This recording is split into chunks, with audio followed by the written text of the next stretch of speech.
Congratulations on your approved personal loan of $45,000. The funds have been disbursed to the designated accounts. I read the automated text message twice. The digital glow of my phone screen reflected off the crystal water goblet sitting on the white linen tablecloth in front of me. I had not applied for a personal loan. I certainly had not applied for $45,000. I clicked the secure link in the message authenticating my identity with a thumbprint and pulled up the attached PDF document. I scrolled past the standard banking terms and conditions until I reached the final page. There it was. My name, Samantha Sullivan, signed in blue ink on the guarantor line. But it was not my handwriting. The signature was a clumsy imitation. The capital S in Sullivan was looped too wide at the bottom, a lazy forgery. My parents had stolen my identity to pay for my sister's wedding. Before I explain how I froze our entire family trust before the dessert course even arrived, take a moment to like and subscribe to Elderly Stories. Drop your age and where you are listening from in the comments below. I always read them. My name is Samantha. I am 34 years old, and I work as a senior risk underwriter here in Arizona. Now let me take you to that Friday evening in Scottsdale where a single notification unraveled my family. I was sitting at the edge of my younger sister Harper's rehearsal dinner. The venue was a high-end resort tucked against the McDowell Mountains. The air smelled of desert sage and expensive perfume. String lights glowed overhead, casting a warm light over 30 guests chattering over their appetizers. I took a bite of my endive salad. The leaves were sharp and bitter, matching the sudden metallic taste in my mouth. Just 3 feet to my left, my father clinked his silver fork against his champagne flute. The table quieted down. He stood up, smiling, resting a hand on my mother's shoulder. To Harper, my father said, raising his glass, "We wanted to give you the weekend of your dreams. You deserve nothing but the best, sweetie." My mother beamed, dabbing the corner of her eye with a cloth napkin. They were celebrating a luxury wedding funded by a felony, playing the roles of generous, successful parents. And the victim of their crime was sitting near the end of the same table, quietly reviewing the evidence on a glowing screen. My chest tightened, but I did not scream. I did not stand up and throw my glass. I did not confront them in front of the groom's wealthy family. That is what a normal person might do. But I analyze risk for a living. I assess exposure, calculate liabilities, and execute mitigation strategies. When you spot a fire, you do not yell at the flames. You cut off the oxygen. I set my fork down next to the half-eaten salad. I closed the banking portal and locked my phone. I needed to look my mother in the eye. My father finished his toast to a chorus of polite applause. The guests lifted their glasses, the crystal catching the amber light of the patio lanterns. Harper stood up from her chair at the center of the head table. She rushed into my father's arms, her designer heels clicking softly against the stone pavers. She looked radiant, playing the part of the overwhelmed, grateful bride. Tomorrow she would walk down the aisle in a custom silk gown that cost $10,000. The dress was imported from Italy, hand-stitched and paid for with money my parents did not have, or rather money they did not have until they decided my signature belonged to them. I remained seated, resting my hands on my lap. The linen napkin felt rough against my palms. I watched my mother embrace Harper, smoothing down the younger girl's hair with a practiced, affectionate grace. Watching them together, the shock of the loan notification began to settle, hardening into a cold, familiar clarity. This theft was not a sudden act of desperation. It was the logical conclusion of a dynamic that had defined our household for 3 decades. Growing up, there were 2 distinct realities under one roof. There was Harper's world where money operated like magic. If she wanted something, it simply appeared. Dance lessons, car insurance, spring break, trips to Cabo. My parents treated her desires as essential family expenses. Harper never checked a price tag. She never worried about a due date. She floated through life wrapped in a protective bubble of my parents' making, convinced that the universe naturally arranged itself to accommodate her comfort. Then there was my world. I was the capable one, the sturdy one, the one who did not require hand-holding. When I was 17, I asked my mother for help buying a dress for my senior prom. She sighed, looking up from her checkbook, and told me that things were tight that month because Harper needed new equestrian gear. She patted my arm and said I was resourceful enough to figure it out. I took the bus to a discount department store 2 towns over. I spent 2 hours digging through a clearance rack under flickering fluorescent lights. I found a dark blue polyester dress that was one size too big. I bought it with $60 I had saved from tutoring freshman algebra. I tailored the waist myself using a cheap sewing kit on my bedroom floor. When I came downstairs on the night of the prom, my parents offered a brief nod of approval before turning their attention back to Harper's middle school science project. I was an afterthought in my own life. That same resourcefulness carried me through state college, while Harper eventually went to an expensive private university. On my parents' dime, I took out minimal loans and worked 30 hours a week as a waitress. I learned the precise value of $1 because I had to trade my own exhaustion for every single one of them. After graduation, I entered the underwriting field. I applied my professional training to my personal life. I paid off my student debt early. I never carried a credit card balance. I monitored my financial health with rigorous discipline. Over the years, I built a pristine credit score. It was a tangible metric of my independence. It represented late nights, missed vacations, and relentless self-reliance. It was my armor against a world that had taught me I would only ever have myself to fall back on. My parents knew about my credit score. They knew because they had frequently tried to leverage it. Over the past 5 years, they had asked me to co-sign a car loan for Harper, which I declined. They asked me to guarantee a secondary mortgage on their house, which I also declined. Each time I said no, my mother called me selfish.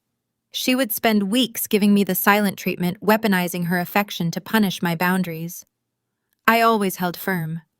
I thought my refusal was the end of the conversation. Sitting at the rehearsal dinner, the truth hit me with a sickening weight. They stopped asking because they realized they did not need my permission. They only needed my name. I looked across the table at my mother. She was laughing now, accepting a compliment from the groom's aunt about the stunning floral arrangements framing the courtyard. Those were imported orchids, thousands of dollars worth of rare blooms purchased with a fraudulent line of credit tied directly to my identity. The psychology behind the forgery was breathtaking in its arrogance. My parents did not view me as a daughter to be protected. They viewed me as an underutilized asset.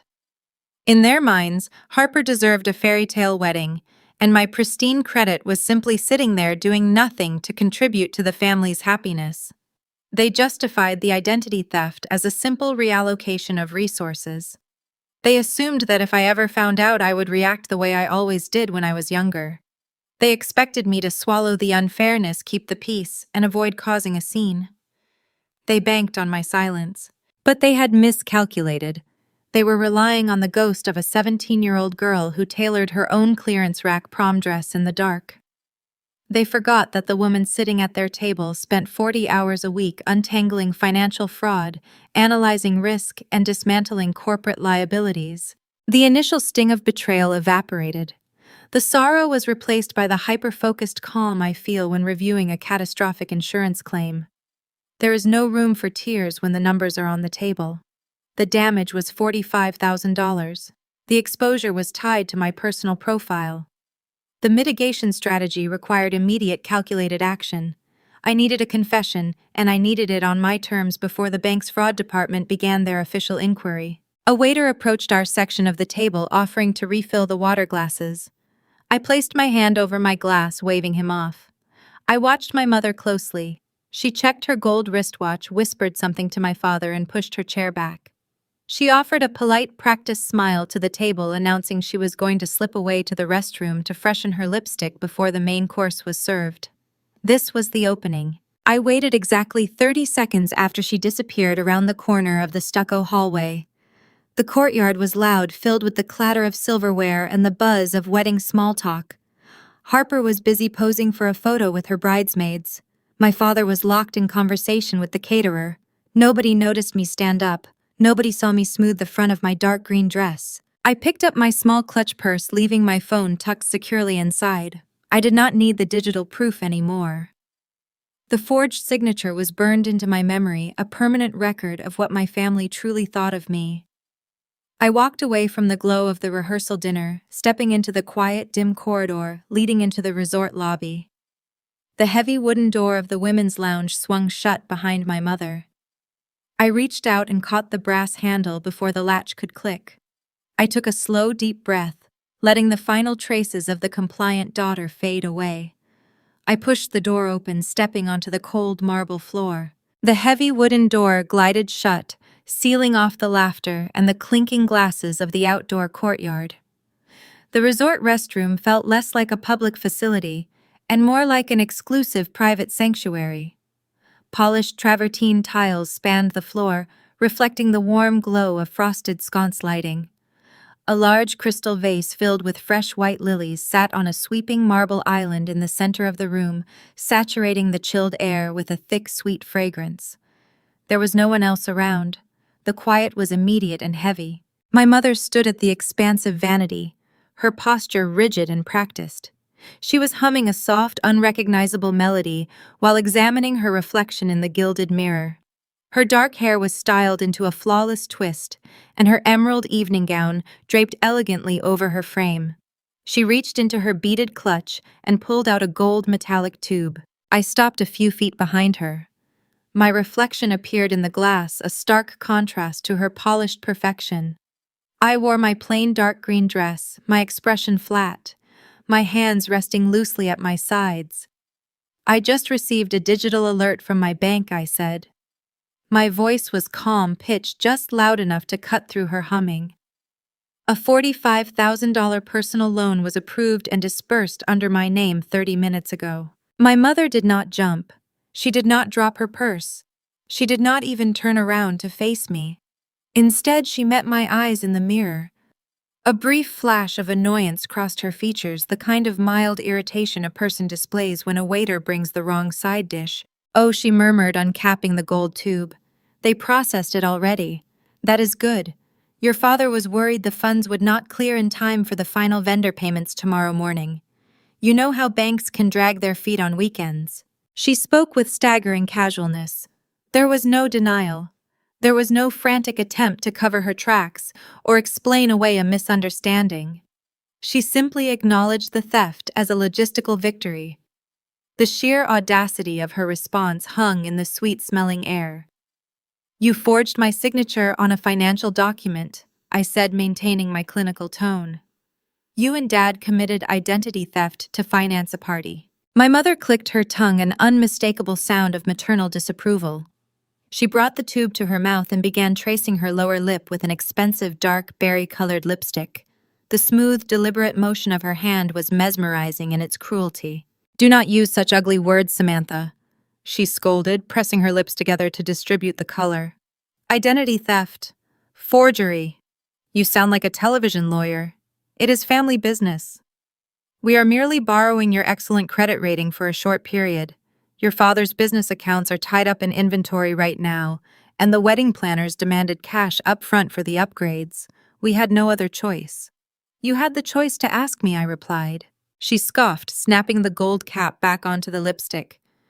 "If we asked, you would have said no. You have always been so rigid with money, so unyielding. You sit in your quiet condominium with your six-figure salary, hoarding your resources while your sister is trying to start her new life. You do not have a husband. You do not have children to pay for. This is a small sacrifice for the family, Samantha. We will handle the monthly installments. You will not even notice the difference." I watched her drop the lipstick back into her beaded clutch. The metallic click echoed against the marble walls. She turned around to face me, leaning her hip against the vanity. Her face softened into a mask of engineered sympathy, shifting seamlessly into the next phase of her strategy.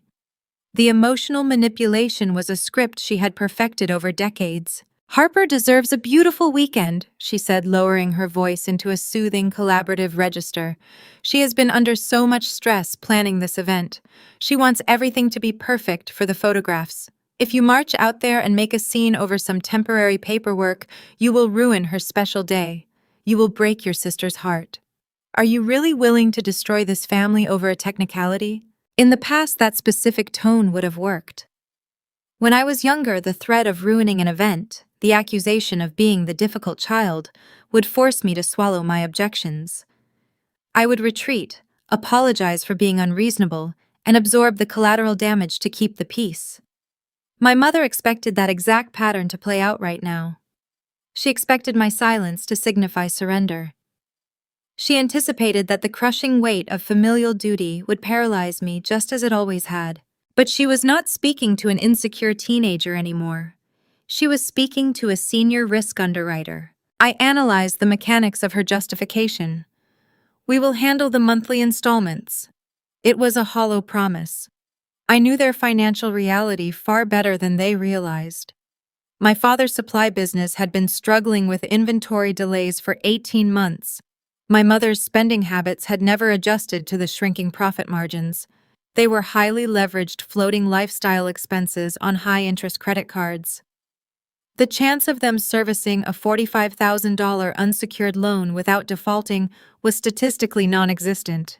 They were not borrowing, they were sinking, and they had tied an anchor around my neck to keep themselves afloat for one more weekend. The audacity of her berry-colored smile lingered in my vision. She had prioritized the visual aesthetic of a wedding over the legal and financial safety of her eldest child.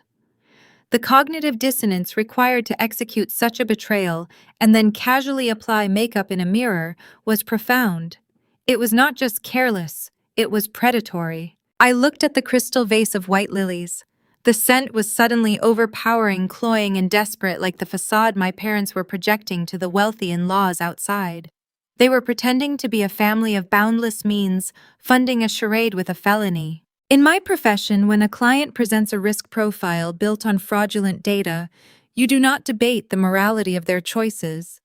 You do not seek apologies. You isolate the liability. You sever the connection to protect the institution. Sitting in that quiet condominium my mother had just mocked, I spent my days drafting clauses that protected assets from exactly this kind of predatory behavior. Now, the institution I needed to protect was myself. The emotional manipulation was a secondary hazard, a distraction designed to obscure the primary threat. If I allowed the guilt to take root, if I let the fear of ruining Harper's wedding govern my actions, I would be complicit in my own financial ruin. I had to strip away the titles of mother, father, and sister. I had to view them purely as hostile actors who had breached my security. My mother tilted her head, waiting for my inevitable capitulation. She offered a tight, reassuring smile, assuming my silence was the sound of my submission. She reached out and patted my shoulder, a condescending gesture meant to seal the invisible bargain. "Take a deep breath, sweetie," she said softly. "Wash your hands, fix your hair, go back out there and drink some champagne. Let us just get through tomorrow. We can discuss the repayment logistics next week when the dust settles." She picked up her clutch and stepped past me, her emerald gown rustling against the stone floor.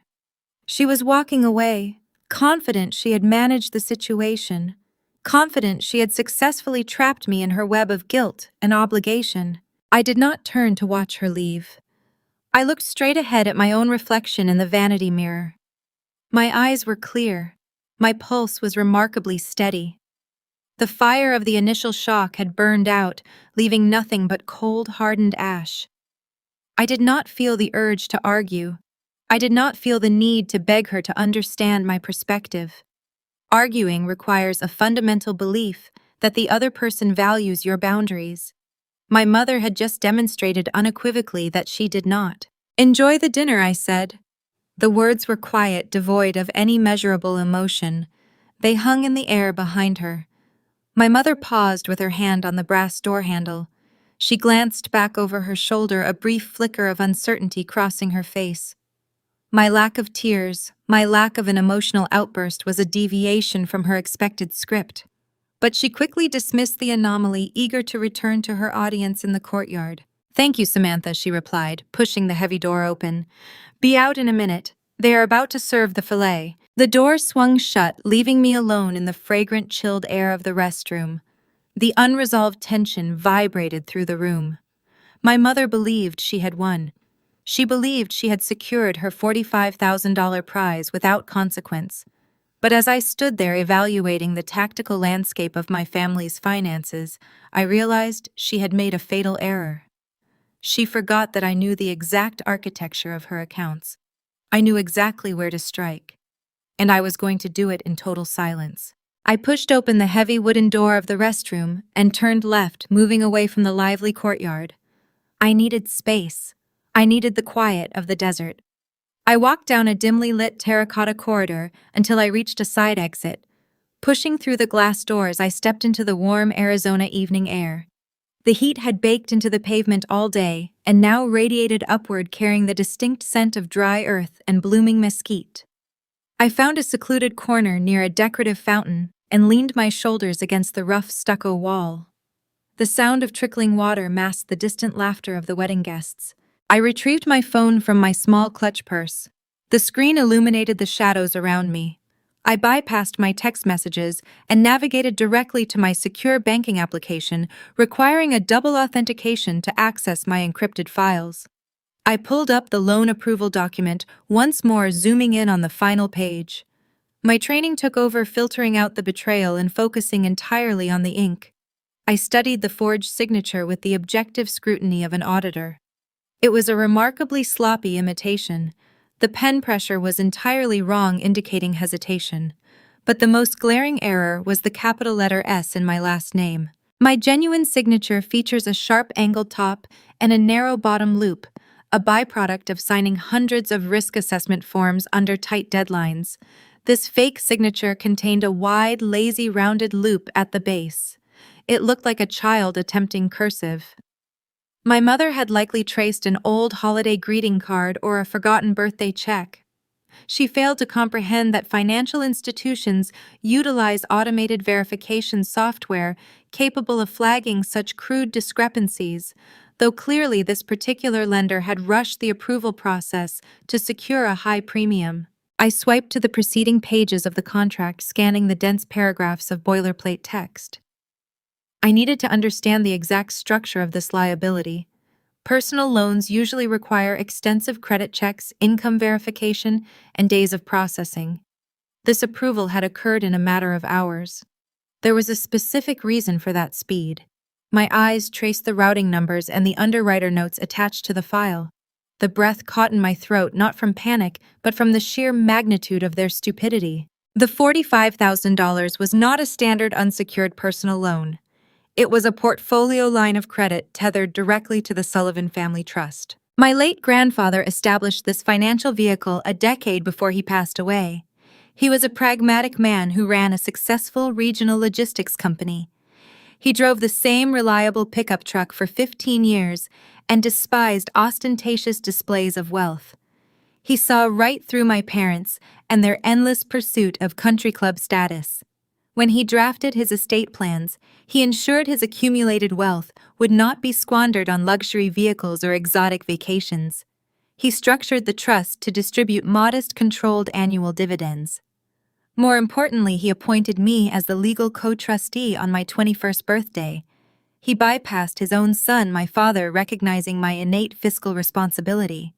My parents resented that decision deeply. They treated my legal authority as a frustrating technicality, a hurdle they constantly tried to circumvent. Over the years, they had pleaded with me to authorize larger withdrawals, always presenting some fabricated emergency. I always held them to the strict guidelines my grandfather had outlined. Education, essential medical care, and primary residence maintenance were permitted. Extravagant parties and designer clothing were not. To bypass the standard lending requirements and secure a lower interest rate for Harper's wedding, my father had leveraged the substantial assets held within that very trust. But accessing that specific line of credit required dual authorization. It required my father's signature as the primary beneficiary, and my signature as the fiduciary co-trustee. They had forged my name to bypass the safeguard my grandfather had installed to protect them from themselves. The overlap of these details painted a picture of fatal arrogance. My parents assumed the trust was just a pool of money waiting to be drained. They treated my signature as a mere administrative formality. They did not understand the intricate legal architecture of fiduciary accounts. By routing the fraudulent wedding loan through the trust infrastructure, they had essentially invited a Trojan horse into their own fortress. I leaned my head back against the stucco, staring up at the clear, starless night sky. The crickets chirped in the surrounding landscaping, a steady rhythmic ticking that matched the calculations running through my mind.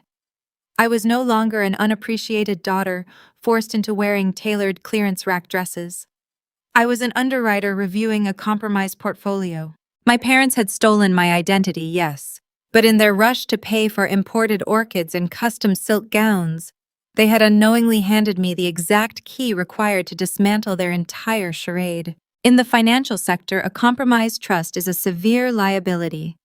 If a fiduciary discovers unauthorized activity, they are legally obligated to report it immediately. Failing to do so makes the trustee personally liable for the losses.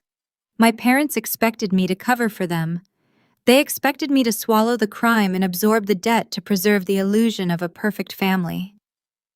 They believed the social pressure of a high-profile wedding would bind my hands, forcing me to play along until the weekend was over. But my professional obligations supersede their social theater. My grandfather had entrusted me with a duty, and I intended to execute it with flawless precision. I reviewed the banking portal one final time. I checked the current balances of the checking and savings accounts linked to the trust. My father used those specific accounts to run his daily life. The mortgage for their sprawling house in a gated community was automatically deducted from that source. The leasing payments for their matching luxury sports utility vehicles were drawn from there. Even the final checks written for this weekend, the caterer, the resort fees, the photographer were all dependent on the liquidity of that central hub. By forging my signature on a document tied to that specific ecosystem, they had compromised the integrity of the whole structure. When a financial institution detects felony fraud on a primary trust document, their protocol is rigid and uncompromising. They do not pause to ask if the forged signature was just a family misunderstanding. They do not care if a bride needs her centerpieces delivered on time. They enact protective measures. They lock the vault. The warm wind picked up rustling the dry fronds of a nearby palm tree. I lowered my phone and looked back toward the glass doors leading into the resort. Inside, my mother was likely returning to her seat, smiling at the groom's parents, radiating the false warmth of a woman who believes she has successfully managed a minor inconvenience. She thought she had silenced me in the restroom. She thought my lack of an argument meant I had surrendered. She was wrong. My silence was not submission. My silence was the necessary quiet required to concentrate on the numbers. I tapped the screen of my phone, closing the PDF document and opening the contact list. I scrolled down until I found the direct emergency line for the trust management firm. The time for emotional confrontations had passed. It was time to introduce my parents to the cold mechanical reality of the banking system. I stared at the 10-digit number glowing on my screen. This was the precipice. Once I initiated the call, the machinery of the financial sector would grind forward indifferent to tears, excuses, or wedding itineraries. The ensuing investigation would strip away every layer of pretense my family had spent decades constructing. I felt a brief hollow pang in my chest, a final remnant of the loyal daughter who used to seek their approval. I acknowledged the feeling, categorized it, and let it drift away into the desert night. The loyal daughter was gone, erased by a clumsy signature on a digital contract. I pressed the green call button and raised the phone to my ear, listening to the dial tone echo in the dark. The ringing tone echoed in my ear, crisp and digital. 2 rings later, the automated answering system for Sterling Fiduciary Management picked up the line. A sterile artificial voice prompted me to state the nature of my call. I enunciated clearly into the receiver, requesting the Emergency Fraud Division. The system processed my request, transferring the connection with a brief, static-filled click. A representative answered a few seconds later. His name was Arthur. His tone was weary, characteristic of someone working the late evening shift in a corporate call center. He recited his mandatory greeting asking how he could assist me tonight. I matched his monotone delivery. I am calling to report unauthorized activity on a secured fiduciary portfolio. I am the legal co-trustee of the account. Arthur straightened up. I could hear the subtle shift in his breathing, the sudden end of his professional lethargy. Financial institutions handle everyday overdrafts and stolen debit cards with routine indifference. A compromised trust fund, however, triggers a very different set of alarms. The liability parameters expand exponentially when fiduciary assets are involved. I provided my full legal name, my social security number, and the unique 10-digit identification code assigned to my grandfather's estate. Arthur ran the credentials through his terminal. I listened to the rapid clattering of his keyboard. He asked me a series of security questions. I recited my mother's maiden name, the street address of my childhood home, and the exact date the trust was established.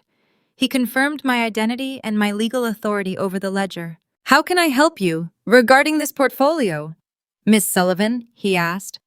"I am looking at a notification for a newly dispersed personal line of credit," I said. "The principal amount is $45,000. The loan is secured against the core assets of this trust. I am looking at the digital signature page. I did not authorize this transaction. The signature on the digital file is a forgery." The line went silent for 3 seconds. The clicking of Arthur's keyboard stopped. "You are stating on a recorded line that the fiduciary authorization document contains a forged signature," he asked, his voice adopting a rigid legalistic cadence. "That is correct," I replied. "I suspect the primary beneficiary submitted the paperwork using my stolen identity to expedite the approval process. I am initiating a formal fraud claim, and I am requesting an immediate hard freeze on the entire portfolio and all linked financial vehicles." I did not need to explain the family dynamics to Arthur. He did not care about Harper's custom silk gown or the imported orchids sitting on the tables inside the resort. He operated in a world of compliance risk mitigation and liability containment. By uttering those specific phrases, I triggered an automated, irreversible corporate mechanism. "Please hold while I transfer you to a senior fraud mitigation specialist," Arthur said. "Do not disconnect." The line clicked again. The automated hold music began to play. It was a banal, tinny jazz track featuring a compressed saxophone melody that repeated every 15 seconds. I stood in the warm Arizona night listening to the cheerful, hollow tune. The contrast was surreal. My parents had spent their entire lives cultivating an image of sophisticated wealth. They thrived on high-stakes emotional manipulation, operating under the assumption that they could charm or bully their way out of any consequence. Yet their ultimate undoing was accompanied by elevator music playing through a cell phone speaker. My grandfather would have appreciated the irony. He specifically selected Sterling Fiduciary Management because they were a joyless, uncompromising institution. They did not have local branches with friendly managers you could take out for a round of golf. They were a faceless wall of corporate regulation. My father always hated dealing with them. He preferred smaller regional banks, where he could leverage his country club connections to secure favorable terms or overlook late payments. But my grandfather understood that wealth requires unyielding protection. He chose Sterling because he knew they would never bend the rules for a smiling face. The jazz music cut off abruptly. A new voice came on the line. Her name was Diane, and she introduced herself as a senior investigator. She did not ask how my evening was going. She asked me to verify the claim I had just made to Arthur. I repeated my statement. I confirmed the $45,000 loan was fraudulent. I confirmed the signature did not belong to me. Diane typed rapidly. "Miss Sullivan, per federal banking regulations and our internal fiduciary protocols, I am enacting a comprehensive lockdown on this portfolio. This includes the primary trust ledger, all subsidiary checking and savings accounts, and any credit lines utilizing these assets as collateral." "I understand," I said. I needed to be certain the trap was inescapable. I asked Diane to clarify the exact parameters of the restriction. I needed to know the physical effects this digital action would create in the real world. "The restriction is total. Diane explained, her tone sharp and precise. No outgoing transfers will be approved. All linked debit cards will be declined at the point of sale. Any scheduled electronic checks or automated clearinghouse payments will be rejected for insufficient authorization. The accounts are frozen. The freeze cannot be lifted over the phone. It will require a notarized affidavit, a formal police report regarding the forgery, and an in-person verification at one of our regional offices. My father's business accounts were tied to this ecosystem. His mortgage was paid from it. The final venue fees, the catering balance, the photographer, the honeymoon travel agent, every single remaining expense for Harper's wedding relied on the liquidity of the accounts Diane had just sealed shut. The financial tap was turned off. The reservoir was locked. "Thank you, Diane," I said. "Please send the confirmation notice to my encrypted email address on file." "The notice has been generated," she replied. "An investigator will contact you on Monday morning. Have a safe evening, Miss Sullivan." The call ended. The screen faded to black. The entire interaction took less than 4 minutes. There was no screaming match. There was no tearful ultimatum delivered in a marble restroom. I had neutralized the threat using the exact tools my profession had taught me to wield. I placed the phone back into my beaded clutch. My heart rate was steady. The desert air felt crisp and clean in my lungs. I reached down and smoothed the fabric of my dark green dress, erasing a small wrinkle near the hem. I rolled my shoulders back, releasing the lingering tension in my neck. I turned away from the decorative fountain and walked slowly back toward the glass doors of the resort. I stopped just outside the entrance, looking through the pane at the rehearsal dinner unfolding in the courtyard.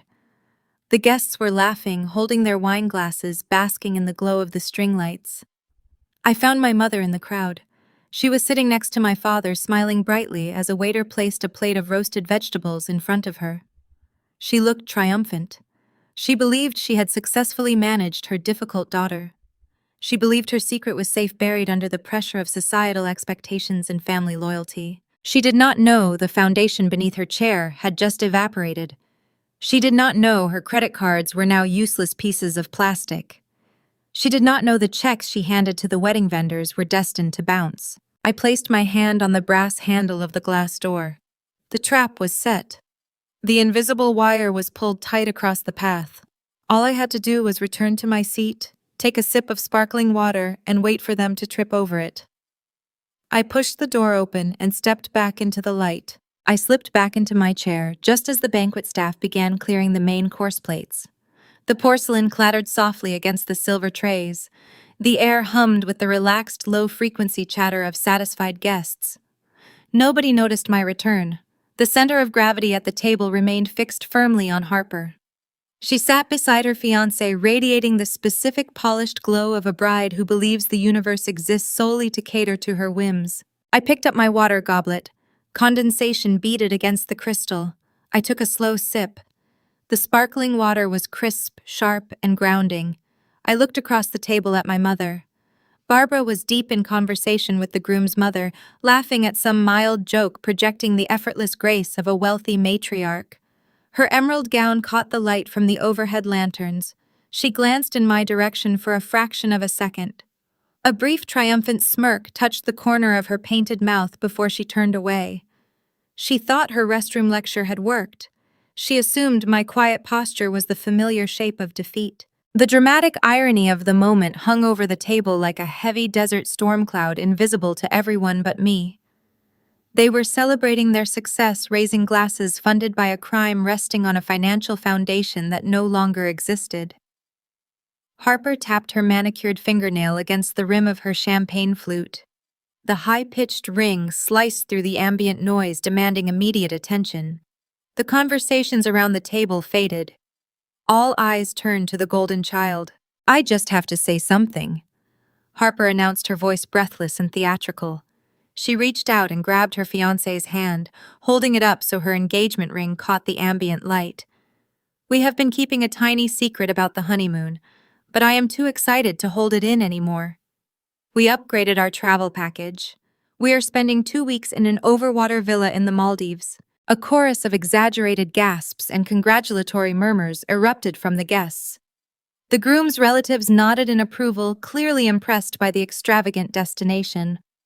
My father leaned back in his chair, hooking his thumbs into his suit pockets. He wore the proud, benevolent smile of a man who provided nothing but the finest experiences for his offspring. Only the best for my little girl, he declared, raising his own glass in a mock salute. I kept my face perfectly neutral. My mind automatically generated the ledger entries. Flights to the Indian Ocean for 2 people during peak season. 14 nights in a premium overwater villa. Seaplane transfers. Fine dining packages.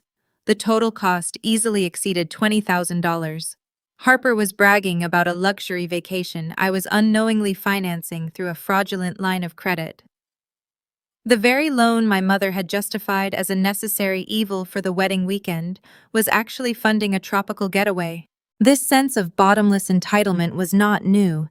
It was a character trait Harper had cultivated since elementary school. When she turned 16, she demanded a brand new convertible because a used car did not fit her personal brand. My parents leased one for her without hesitation, stretching their budget to the breaking point.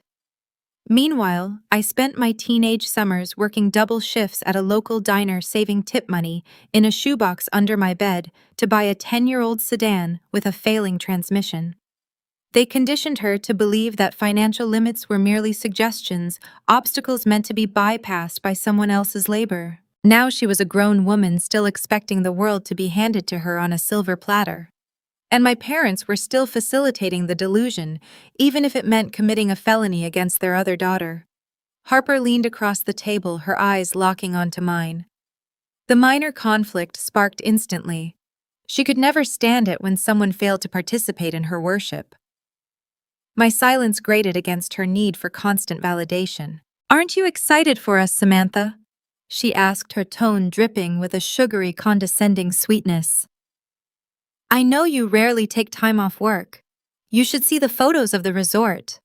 It is breathtaking. Maybe you can save up and go someday." The implication was clear.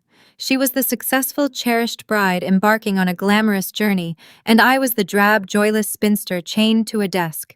She wanted me to act jealous. She wanted me to perform the role of the envious older sister, providing a contrast that would make her own life look even more radiant. I set my water goblet down on the white linen tablecloth. I looked at her, studying the smug satisfaction dancing in her eyes. I did not feel envy. I did not even feel anger anymore.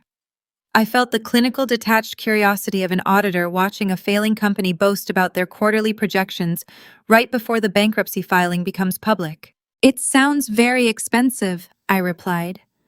My voice was level, projecting a polite indifference that I knew would infuriate her. "Make sure your travel insurance is up to date. You never know when plans might suddenly fall through." Harper rolled her eyes, letting out a sharp, dismissive sigh. "You are always so practical," she muttered, turning her attention back to the groom's admiring family. "You really need to learn how to live a little, Sam. Stop worrying about the worst-case scenarios." I smiled. It was a small, tight expression that did not reach my eyes. The irony of her advice was exquisite. I was not worrying about a worst-case scenario. I had already engineered it. The banquet staff moved gracefully around the courtyard, placing small, elegant dessert spoons at each place setting. The dinner was approaching its final act. The tension in my chest tightened, winding like a clock spring. In my profession, I understand the precise mechanics of digital banking. When a senior investigator like Diane initiates a comprehensive account, freeze the action is instantaneous at the institutional level. However, it takes a short period for that restriction to propagate through the external payment gateways. It takes time for the vendor networks, the merchant processing systems, and the credit bureaus to synchronize with the core ledger. I was sitting in the calm center of a hurricane. I watched my father flag down the wedding coordinator, a harried-looking woman in a black suit carrying a thick clipboard. He whispered something to her, patting his breast pocket where he kept his wallet. He was likely confirming the final payment schedule for the resort, confident that the newly stolen $45,000 would cover the remaining balances. The coordinator nodded, tapping a stylus against her digital tablet. She turned and walked toward the administrative offices located inside the main building. I tracked her movement until she disappeared through the glass doors. The countdown had officially started. The coordinator was walking to a payment terminal. She was going to swipe a card or enter a routing number linked to the Sullivan Family Trust. She expected a seamless approval code. She was about to hit a reinforced steel wall. I shifted my gaze back to my family. They looked so happy. My mother was adjusting the floral centerpiece, ensuring the imported orchids faced the photographer's camera. My father was ordering another bottle of expensive wine for the table. Harper was busy typing on her phone, likely posting an update about her upcoming island vacation to her social media followers. They were bathed in the soft, flattering light of the courtyard lanterns, shrouded in an ignorance so profound it was almost beautiful. They had built a house of cards using my signature as the foundation. They believed they had outsmarted me, bypassed the rules, and secured their perfect weekend without consequence. I picked up my dessert spoon, feeling the cool weight of the silver against my skin.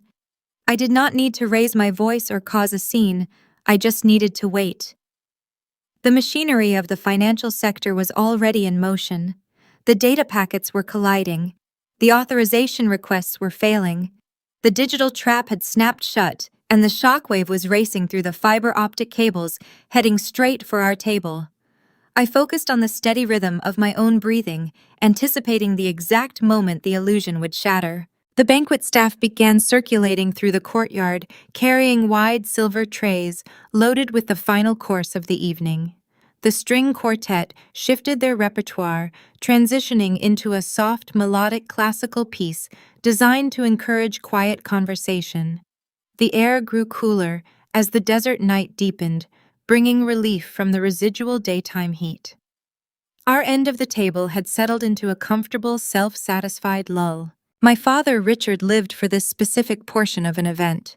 He thrived in the post-dinner glow, leaning back in his chair with a glass of aged bourbon, playing the role of the affluent patriarch holding court. For as long as I could remember, his entire sense of self-worth was tethered to his ability to pick up an expensive check. He built his personality around being the provider, the man who spared no expense for his family.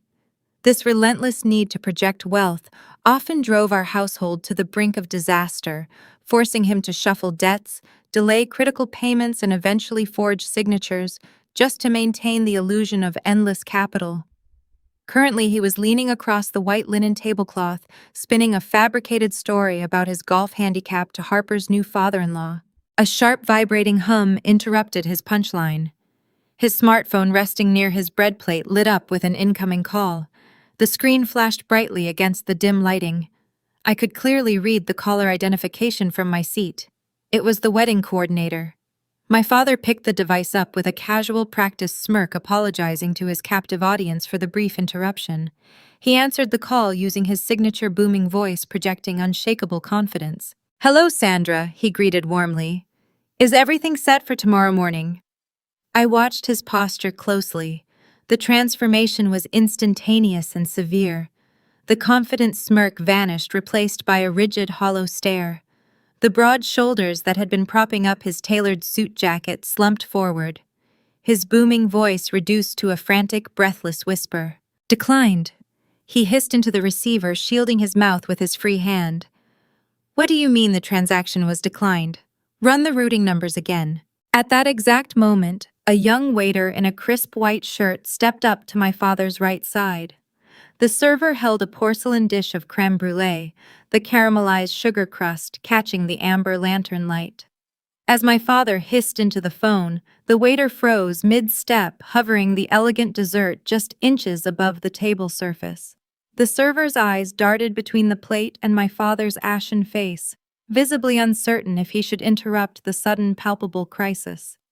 The golden crust of the crème brûlée looked beautiful and flawless, a fragile layer of sweetness hiding a soft interior, much like the entire wedding production itself. "There must be an error with your merchant processing terminal," my father insisted, his knuckles turning white as he gripped the phone.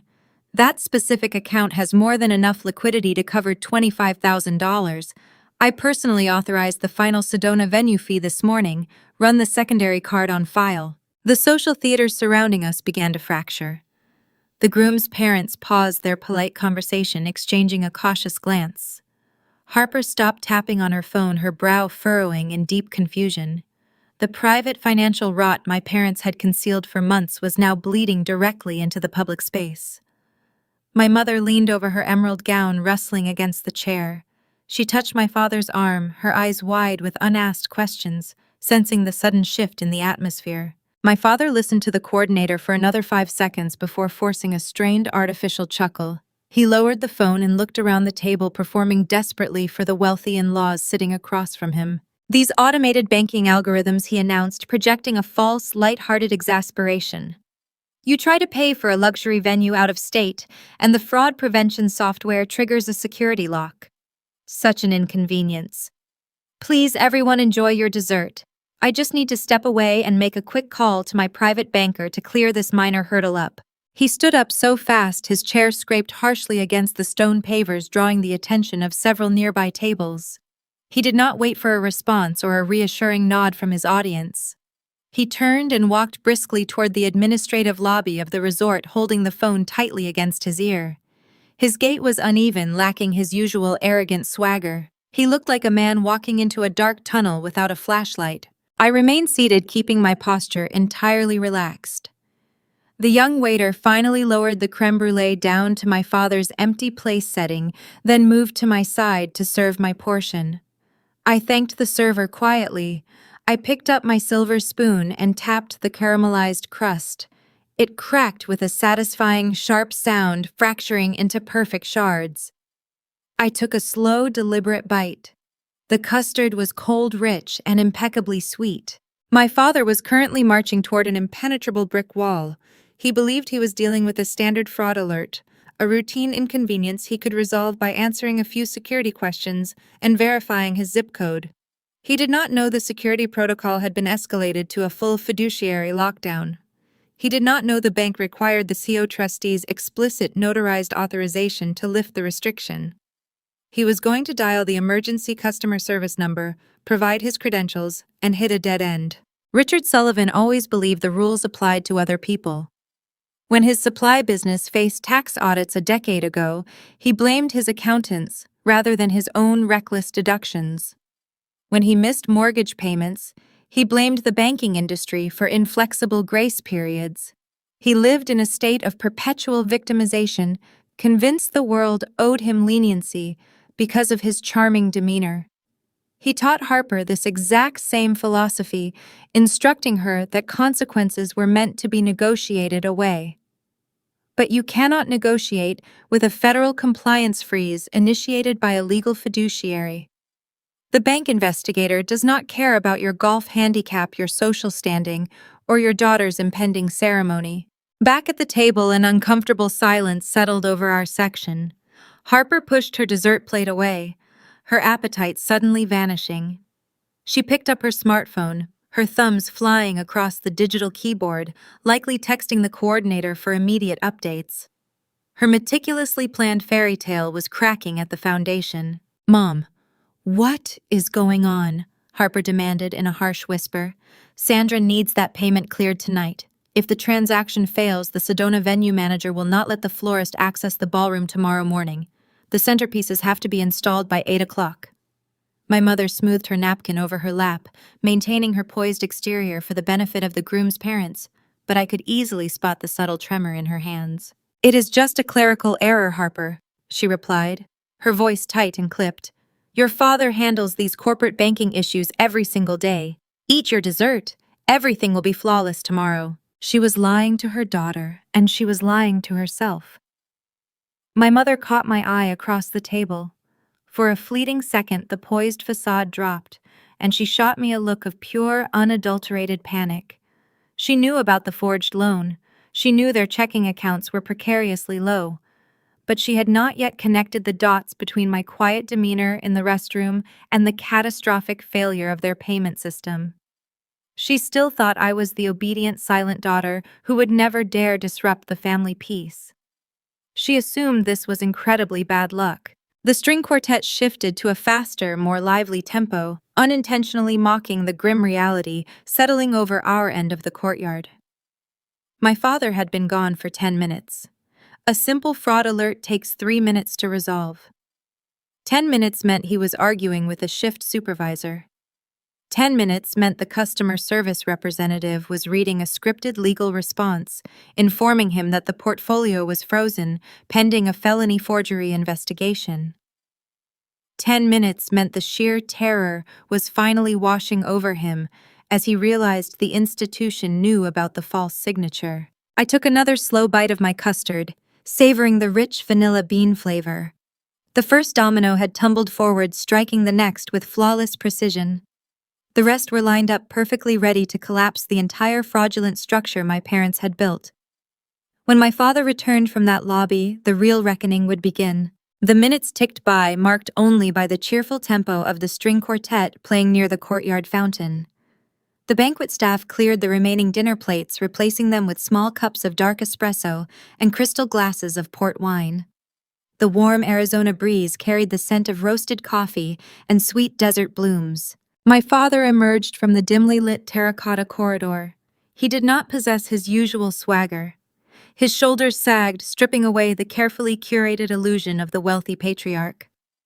The desert heat had broken, but a sheen of cold sweat coated his forehead, catching the ambient light of the overhead lanterns.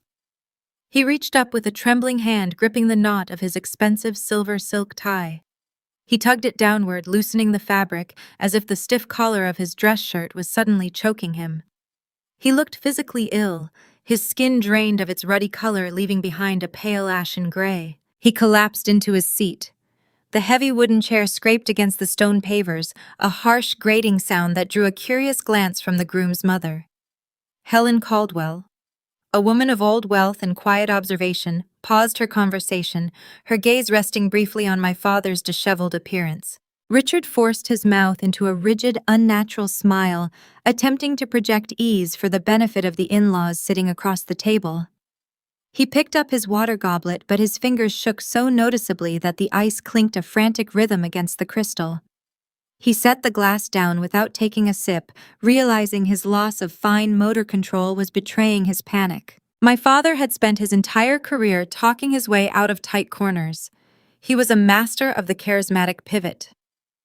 Whenever his supply business faced a cash shortfall, he would take his creditors out for an extravagant steak dinner, slapping them on the back, and securing an extension with nothing more than a firm handshake and a confident laugh.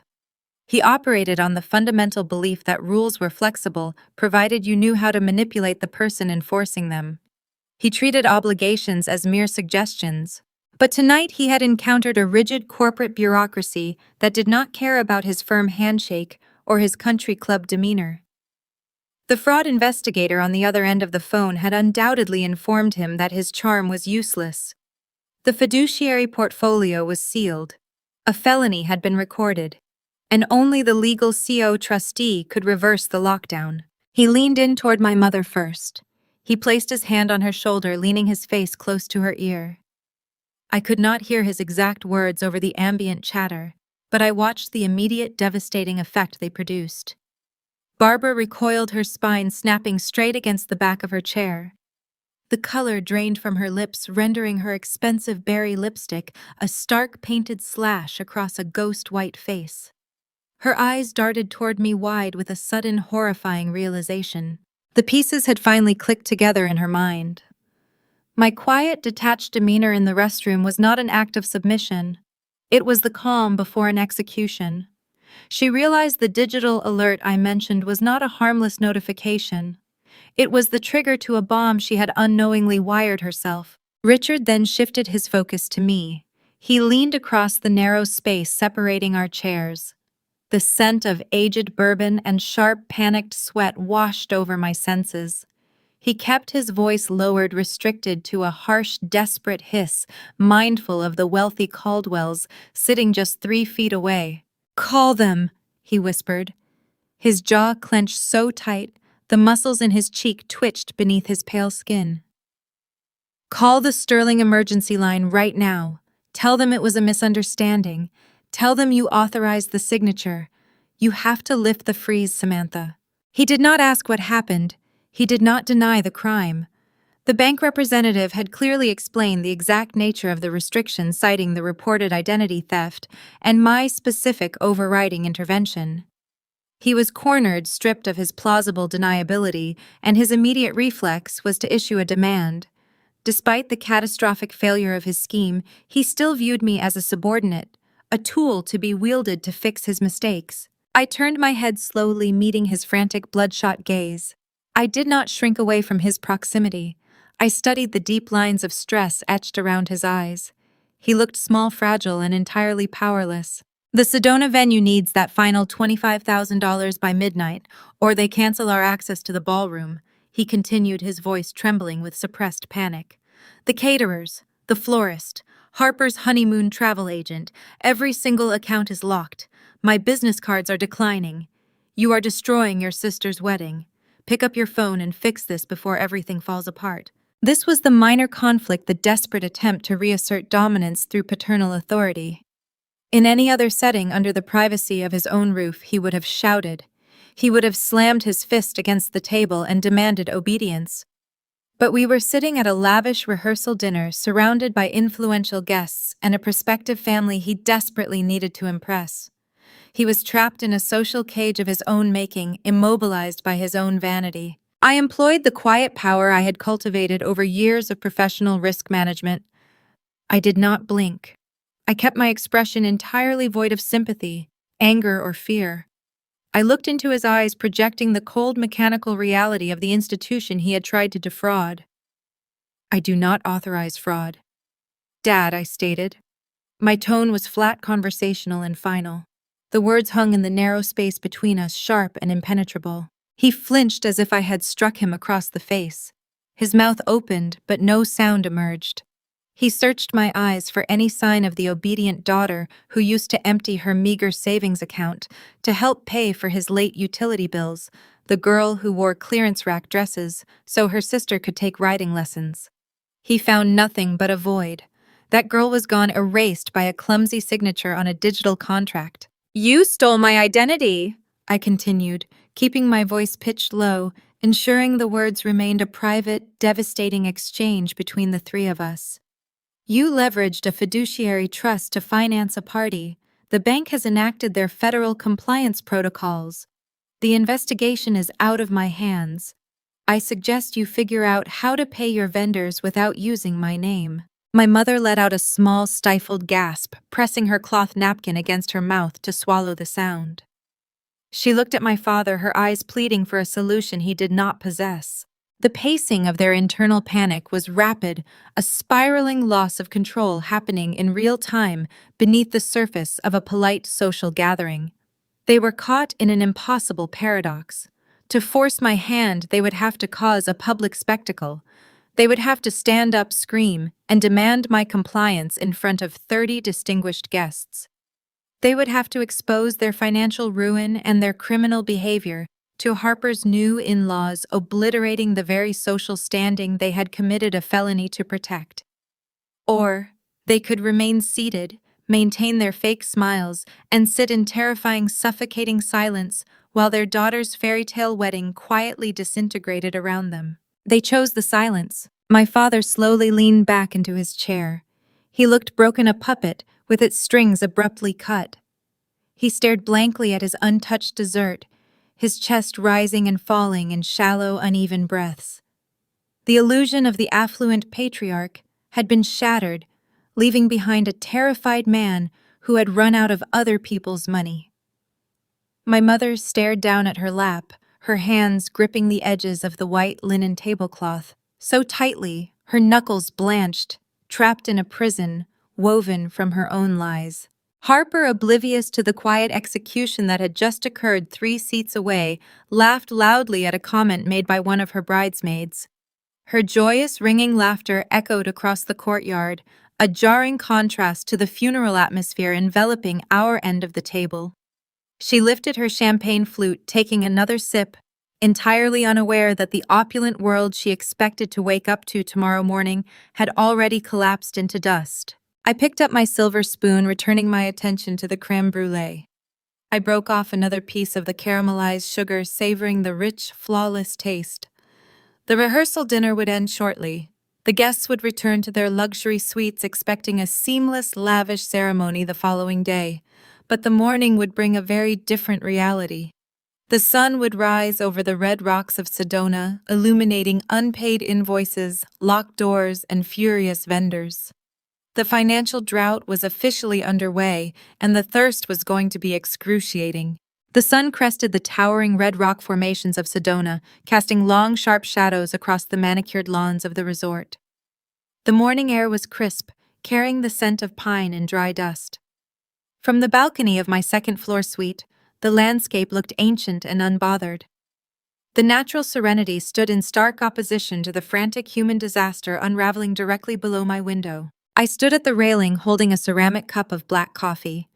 Down in the main courtyard, the logistical collapse of my sister's fairy tale was occurring in real time. The financial restriction I initiated the previous night had propagated through every merchant terminal by sunrise. The result was a catastrophic cascade of declined transactions. I shifted my gaze to a wooden staging table positioned near the courtyard entrance. The floral design team had abandoned it. A single white rose lay discarded on the bare planks. Its outer petals were bruised and wilting under the climbing heat of the morning sun. It looked pathetic, stripped of its intended glamour, mirroring the exact state of my family's social standing. Sandra, the wedding coordinator, stood near the fountain. She no longer wore the polite, accommodating smile from the rehearsal dinner. Her posture was rigid. She held a thick tablet against her chest like a shield. She was flanked by the catering director and the head florist. My father stood opposite them, his silver hair uncombed, still wearing the wrinkled dress shirt from the night before. The floral team was actively dismantling the ceremonial arch. Workers in gray polo shirts were carrying large bundles of imported orchids back toward a refrigerated delivery van parked in the loading bay. My father waved his hands, pleading with the head florist to halt the removal process. I could not hear every word, but the cadence of his voice was unmistakable. It was the sound of a man begging for an extension he did not deserve. The florist shook her head, pointing a firm finger at the tablet in Sandra's hands. The message was clear. No valid authorization code, no flowers. The catering director stepped forward next. He crossed his arms over his chest, his white chef coat pristine in the morning light. He delivered his ultimatum. The cocktail hour required expensive imported cheeses, cured meats, and fresh seafood. The suppliers demanded cash on delivery. Without a functioning credit line, the kitchen staff would not begin prepping the appetizers. They would not even chill the champagne. The luxury wedding was being systematically dismantled piece by piece, invoice by invoice. My mother appeared in the courtyard, rushing toward my father. She held her smartphone clamped against her ear. She was trying to secure emergency funding. I watched her pace back and forth near the empty fountain. She was calling secondary credit card companies requesting instant limit increases. She was dialing retail banks begging for rapid approval on short-term personal loans. Her efforts were mathematically doomed. As an underwriter, I knew her credit profile intimately. Without the artificial inflation provided by the fiduciary trust, my parents possessed a terrifying debt-to-income ratio. Their utilization rates on existing revolving credit were maximized. Any automated lending algorithm would instantly reject their applications. The algorithms did not care about the groom's wealthy parents or the embarrassment of a canceled reception. They only saw a high-risk portfolio spiraling toward default. My father pulled out his own phone, mirroring her frantic pacing. He tapped the screen repeatedly, trying to wire funds from his business accounts. He was operating under the delusion that he could bypass the fiduciary lockdown by accessing subsidiary ledgers. But Diane, the senior investigator at Sterling Fiduciary Management, had been thorough. The freeze was comprehensive. Every financial artery connected to the stolen identity was clamped shut. The social humiliation was compounding with every passing minute. Early arriving guests were beginning to stroll through the resort grounds wearing casual morning attire, anticipating a joyful celebration. Instead, they witnessed a grim standoff between a disheveled patriarch and a line of angry vendors. The facade of boundless wealth was cracking in broad daylight. Whispers would start soon. The gossip would spread through the hotel corridors, reaching the groom's family long before the scheduled ceremony. I turned away from the balcony, stepping back into the quiet, air-conditioned comfort of my suite. I closed the glass door, sealing out the noise of the courtyard. I had a mechanical duty to fulfill. I walked into the bathroom and applied my makeup with steady, precise strokes. I brushed my hair, pulling it back into a neat, professional style. I retrieved my bridesmaid gown from the closet. Harper had selected a pale champagne satin dress for the bridal party. It was heavy, restrictive, and designed to blend into the background. I stepped into the garment, pulling the zipper up the back. I smoothed the fabric over my hips, evaluating my reflection in the full-length mirror. I looked the part of the supportive, loyal sister. My physical appearance betrayed none of the internal calculation running through my mind. I was armored in satin, ready to witness the final collapse of the institution that had exploited me. I moved to the small sitting area in the corner of the suite. A plush, velvet armchair sat positioned near a tall window, offering a partial view of the resort gardens. I sat down, adjusting the heavy folds of the champagne gown. I reached for a thick hardcover book resting on the side table. It was a dense historical biography, something dry and grounding.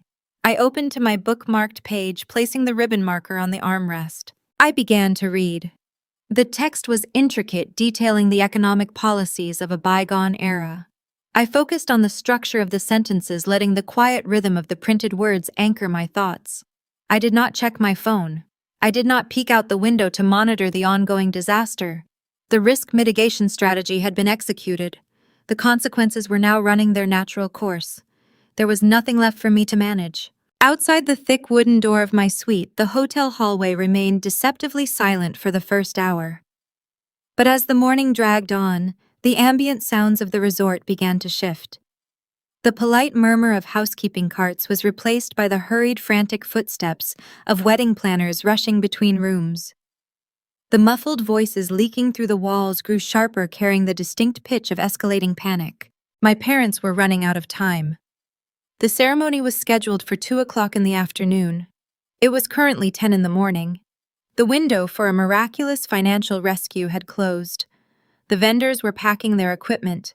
The venue manager was preparing to issue a formal cancellation notice. The reality of their ruined status was closing in, suffocating their delusions. I turned a page in my book, the crisp paper making a soft, satisfying sound in the quiet room. I absorbed the information on the page, maintaining a steady, even breathing pattern. I was an island of calm amidst a raging, self-inflicted storm. I had severed the tether binding me to their sinking ship. They were drowning in the shallow waters of their own vanity, and I was comfortably seated on the shore. The overlapping layers of conflict were converging toward a single inevitable point. The financial theft had triggered the institutional freeze. The freeze had caused the logistical failure. The logistical failure was currently birthing a spectacular social humiliation, and soon the burden of that humiliation would seek a target. My family operated on a strict psychological pattern. Whenever their reckless choices resulted in a negative outcome, they immediately sought a scapegoat. They needed someone to blame, someone to absorb the guilt and carry the weight of their failure. For 34 years, I had been the designated recipient of their projected anger. I was the sturdy container for their mistakes. They were going to come for me. I knew this with the same certainty I knew the mathematics of an insurance premium. They would not accept responsibility for the felony forgery. They would reframe the narrative, twisting the facts, until I emerged as the villain who intentionally destroyed a beautiful family event. I read another paragraph, waiting for the inevitable approach. The silence in the hallway finally shattered. The sound was distinct and sharp, cutting through the heavy wooden door. It was the frantic, uneven clicking of designer heels striking the carpeted floor.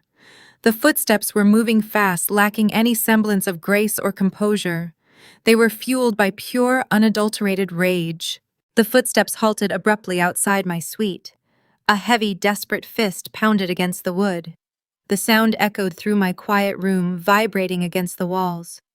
The knocking did not stop. It escalated, turning into a frantic, sustained hammering. I did not flinch. I carefully placed my bookmarker between the pages and closed the heavy cover. I set the book on the side table. I smoothed the satin fabric of my bridesmaid dress one final time. I stood up, feeling the cool air of the room brush against my skin. The final stage of the collapse had arrived at my doorstep. I walked slowly toward the door, ready to face the bride. The heavy wooden door shuddered under the force of another frantic strike. I gripped the brass handle, turned the lock, and pulled it inward. Harper stumbled across the threshold, propelled by her own momentum. She caught her balance, her designer heels sinking into the plush carpet of my hotel suite. My sister was a visual catastrophe. She wore a white silk bridal robe embroidered with the word bride in glittering silver thread. Normally, Harper maintained a flawless presentation, spending hours curating her appearance for social media. Today, half of her blonde hair was pinned up in an intricate, unfinished style, while the rest hung in loose, unkempt strands around her shoulders. But the most striking detail was her face. Her premium waterproof mascara had failed, leaving thick, dark smears trailing down her flushed cheeks. She looked nothing like the radiant woman toasting to an island honeymoon the night before. She looked like a spoiled child who had just been told the amusement park was closed. "You are destroying my life!" Harper hissed, her voice vibrating with unrestrained fury. She shoved the door shut behind her. The heavy wood clicked securely into the frame, sealing us inside the quiet room. She did not ask what had happened. She did not seek to understand the financial crisis paralyzing the resort courtyard below. She launched directly into her offensive, utilizing the exact emotional playbook our mother had perfected over 3 decades. "Dad just told me the bank froze everything." She continued, pacing the short distance between the entryway and the sitting area. "He said you called a fraud investigator and locked the family accounts. The venue manager just handed Sandra a cancellation notice. The florist drove away. My in-laws are sitting in the lobby asking why the catering staff is packing up the kitchen. How could you do this to me today of all days?" I stood near the entryway, keeping my posture relaxed, my hands folded lightly in front of my pale champagne satin dress. I watched her pace. Her anger was entirely misplaced, aimed at the person enforcing the boundary rather than the people who committed the crime. "I did not freeze the accounts to punish you," I replied evenly. "I froze the accounts because our parents engaged in identity theft." Harper stopped pacing and whirled around to face me. The dark streaks of makeup made her eyes look wide and manic. "Identity theft." She practically spat the words out, twisting her face into a sneer of profound disgust. "You are being so incredibly petty right now. Dad said he just borrowed your name to speed up a loan application because the underwriters were moving too slow. He was going to pay the installments." "It is just money, Samantha. You make a 6-figure salary. You sit in your sterile apartment and stockpile cash like a dragon. Why do you even care?" Her response was breathtaking. She did not view a $45,000 forged contract as a serious legal violation. She viewed it as a minor administrative shortcut that I was selfishly refusing to accommodate. This mindset was the direct result of a lifetime devoid of consequences. When Harper was 19, she totaled her leased sedan by texting while driving. Our parents did not make her pay the insurance deductible or take away her driving privileges.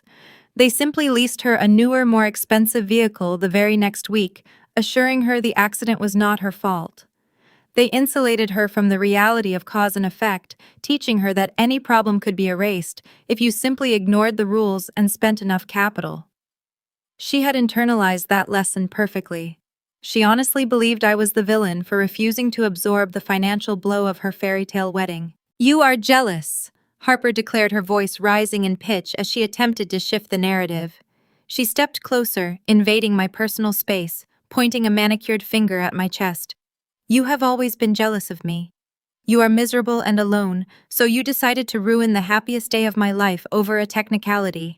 You are cold. You do not care about this family at all." She expected me to react. She wanted me to raise my voice, to defend my character, to get dragged into a messy, emotional screaming match. If I engaged in her theater, she could weaponize my anger, reporting back to our parents that I was acting unhinged and vindictive. She was baiting a trap. I refused to step into it. I looked at her pointing finger, then lifted my gaze to meet her tear-stained eyes. I did not raise my voice. I did not shift my weight. "Your husband-to-be comes from a family of corporate attorneys." "Harper," I said, keeping my tone conversational and mild. "Do you think his parents would consider a forged line of credit a mere technicality?" She blinked her hand, dropping slowly to her side. The mention of her new in-laws pierced her armor. Her entire identity was currently wrapped up in impressing the Caldwell family, a dynasty built on strict legal compliance and generational wealth. The thought of them discovering the criminal nature of her wedding funding caused a flicker of genuine fear to cross her features. I turned away from her and walked over to my leather tote bag resting on the desk. Earlier that morning, I had visited the hotel business center. I needed physical documentation to counter the emotional gaslighting I knew was coming. I unzipped the tote and retrieved a crisp single sheet of printer paper. I walked back across the plush carpet and stopped in front of my sister. I held the paper out toward her. "Read it," I instructed. Harper looked at the paper, then back at me, her jaw setting in a stubborn line. "I am not reading your stupid bank statements, Samantha. I want you to pick up your phone, call that investigator, and fix this." I kept my arm extended, the paper resting inches from her chest. "It is not a bank statement. It is the signature page of the digital loan contract our father executed yesterday afternoon." Reluctance warred with curiosity in her expression. She snatched the paper from my hand, her eyes scanning the black and white text. She read the bold print at the top, detailing the principal amount and the connection to the Sullivan Family Trust. Then her eyes drifted down to the bottom of the page, landing on the blue ink of the guarantor line. She stared at the clumsy forged signature. The wide, rounded loop of the capital letter S stared back at her. "Our parents did not just borrow my name." I explained, the quiet authority of my profession bleeding into my voice. "They committed a Class 4 felony under state law. They utilized a secure fiduciary vehicle to bypass standard underwriting procedures. If I had not reported the discrepancy, I would have been legally liable for the entire debt, and I would have faced potential prosecution for fiduciary negligence. They risked my career, my freedom, and my financial stability to pay for your orchids and your imported cheeses." Harper's mouth opened slightly. The paper trembled in her hand. The fabricated story our father had spun in the courtyard, the tale of a petty sister blowing a minor administrative error out of proportion, dissolved upon contact with the physical evidence. The ink on the page was undeniable. "They told me they had the money," she whispered, her voice stripped of its previous venom. "Dad said his business had a record quarter. He said the budget was unlimited." "He lied to you," I replied, "just like he lied to the bank. Their credit is exhausted. Their business accounts are running on fumes. They are broke, Harper. They have been broke for years.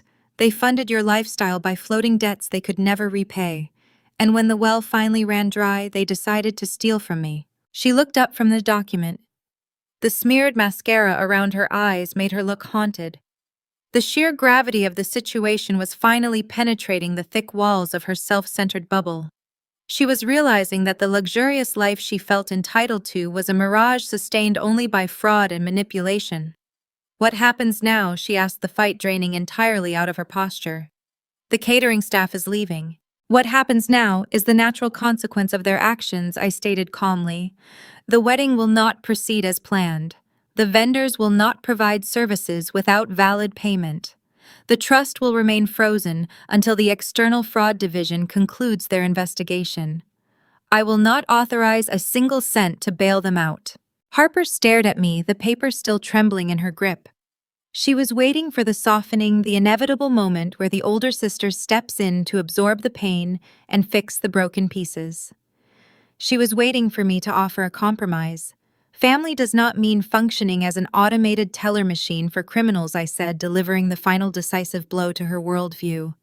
"I am sorry your wedding is falling apart, I truly am, but I will not set myself on fire to keep their lies warm." The room descended into a profound, heavy silence. Harper did not scream. She did not throw the paper or launch into another barrage of insults. The undeniable reality of the felony had severed her strings. She stood in the center of the suite, clutching the evidence of her parents' crime, her ruined makeup stark against her pale skin. The golden child was finally looking at the true cost of her shiny, perfect world, and the price tag had left her entirely speechless. I turned away from her, walked back to my velvet armchair, and sat down. I waited for her to process the wreckage, knowing the hardest part of her day was only just beginning. Harper did not say another word. She turned around and walked out of my hotel suite, her shoulders slumped beneath the shimmering fabric of her bridal robe. The heavy wooden door clicked shut, leaving behind the faint scent of her floral perfume and the undeniable reality of our severed relationship. I did not chase her down the hallway. I did not offer a comforting platitude. I walked over to the velvet armchair, reached around to my spine, and unzipped the pale champagne satin gown. I stepped out of the expensive bridesmaid dress and folded it neatly over the back of the chair. It was a costume designed for a play that had just been permanently canceled. I dressed in my own clothes, a tailored linen blouse and dark trousers, restoring my professional armor. I packed my overnight bag, checked the room for any left belongings, and walked out into the corridor. I took the elevator down to the main lobby, bypassing the front desk, to avoid any lingering relatives. Through the expansive glass windows of the resort atrium, I caught one final glimpse of the courtyard. The transformation was startling. The opulent high society event my parents had engineered was gone. In its place, the hotel staff was hastily arranging a stripped-down backyard-style gathering. Standard folding chairs replaced the gilded seating. The towering imported floral arches were missing, leaving the altar looking bare and unremarkable. The luxury catering trucks had departed hours ago. A few confused guests stood near the empty fountain wearing casual daytime attire, awkwardly holding plastic cups filled with tap water. I did not linger to watch the humiliating makeshift ceremony. I walked out the sliding glass doors, located my vehicle in the valet lot, and merged onto the highway. The drive south on Interstate 17 offered a profound sense of clarity. The elevation dropped steadily as I left the red rocks of Sedona behind, descending into the sprawling sun-baked grid of Phoenix. I kept the car radio off. The rhythmic hum of the tires against the asphalt provided the perfect acoustic backdrop for strategic planning. The emotional crossfire was over. The tears and the tantrums were in the past. It was time to transition from familial bickering into strict, unyielding legal warfare. Early Monday morning, I walked through the glass doors of a prestigious law firm located in a towering high-rise in downtown Phoenix. I did not hire a family law practitioner. I hired Marcus Thorne, a veteran real estate and fiduciary trust attorney. I needed a professional who specialized in insulating assets from hostile actors. Marcus led me into his private office overlooking the sprawling valley. The room was austere and incredibly quiet, insulated from the chaotic noise of the city below. The focal point of the space was his desk. It was an imposing, solid slab of polished mahogany. The wood was ancient, dark, and exceptionally heavy. I took a seat in the leather guest chair and rested my hands near the edge of the smooth, unyielding surface. The mahogany desk felt profoundly grounding. It represented the undeniable weight of the law. My family operated on flimsy lies, constructing their entire existence out of optical illusions, emotional manipulation, and verbal deceit. They bent reality to suit their immediate desires. But you cannot gaslight a piece of solid mahogany. You cannot guilt-trip a legal statute. You cannot manipulate the rigid documented structure of corporate law. My grandfather understood this principle perfectly. He started his regional logistics company with a single-use delivery truck.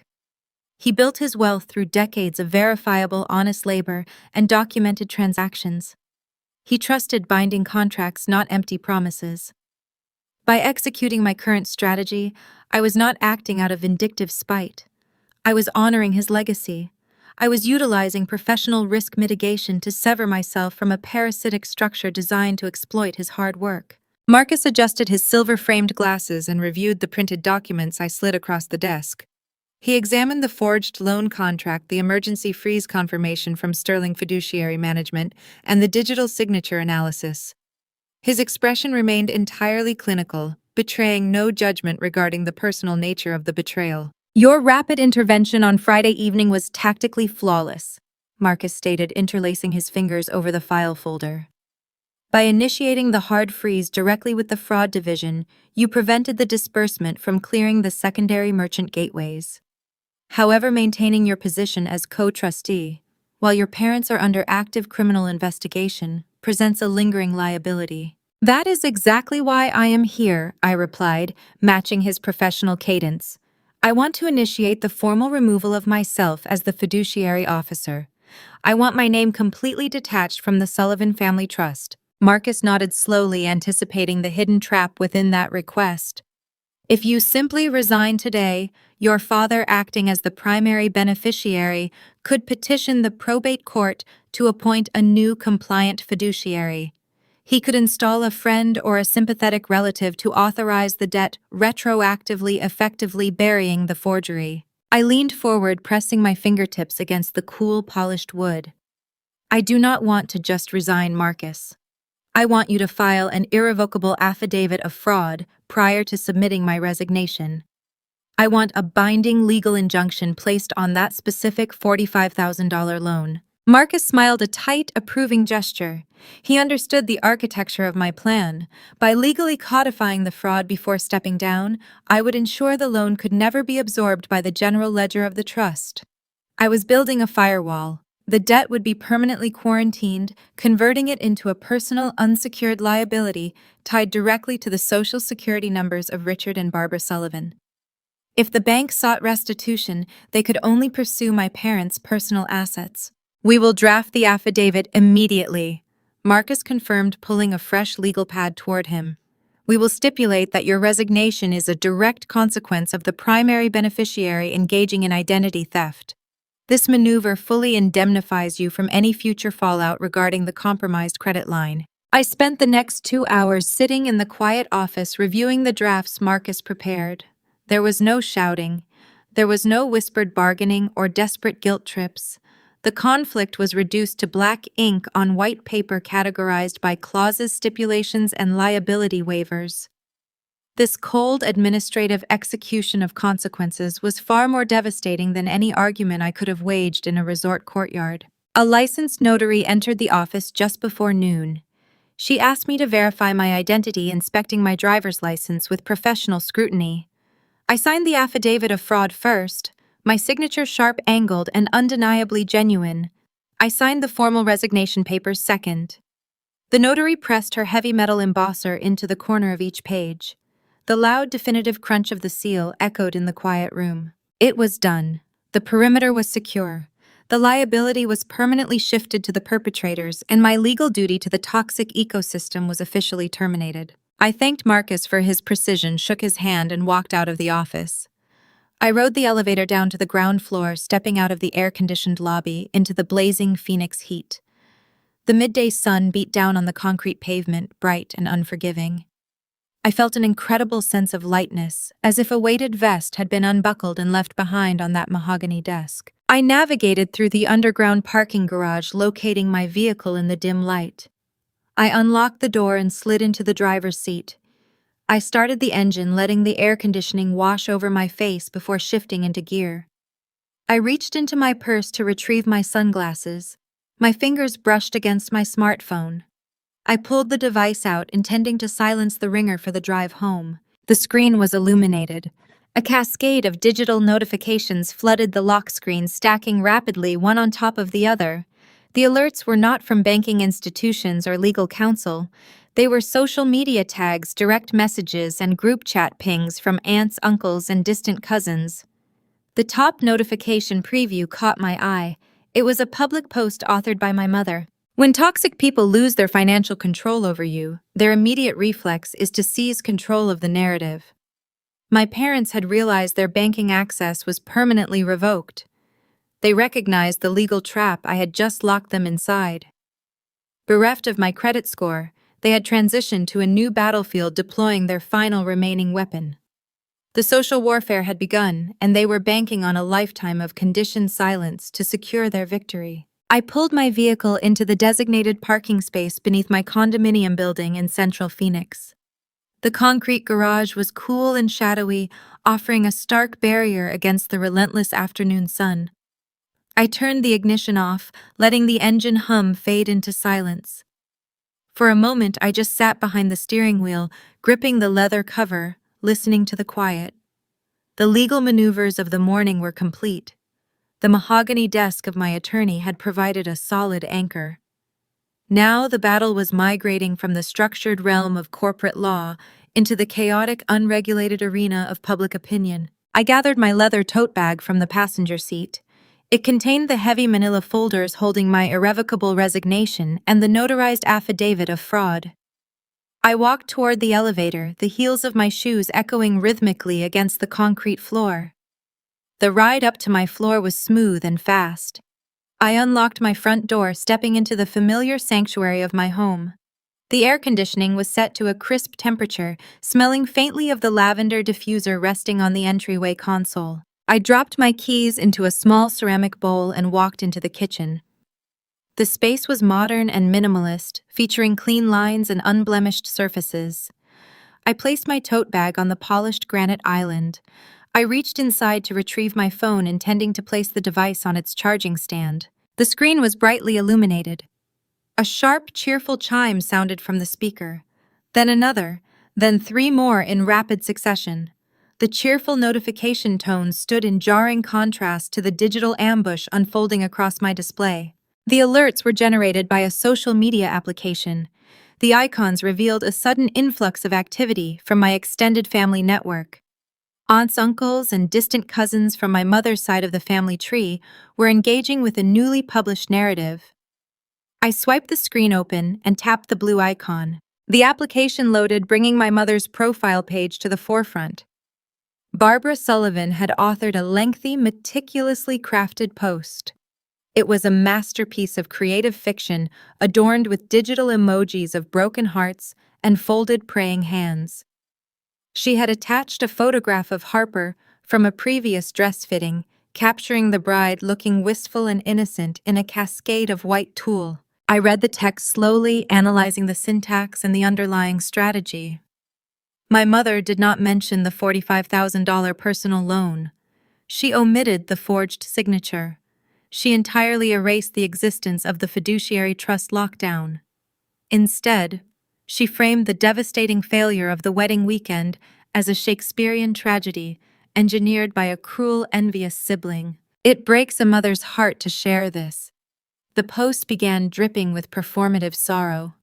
We tried to give our youngest daughter the beautiful celebration she deserved, but sometimes the people you trust the most harbor deep resentments. Due to a minor financial disagreement, Samantha chose to abandon this family in our greatest time of need. She withdrew her support at the 11th hour, nearly destroying her sister's special day out of petty jealousy. We are currently scrambling to salvage what we can of the ceremony for Harper and her wonderful groom. Please keep our family in your thoughts as we navigate this painful betrayal. The gaslighting was profound. She had weaponized the English language, transforming a felony identity theft into a minor financial disagreement.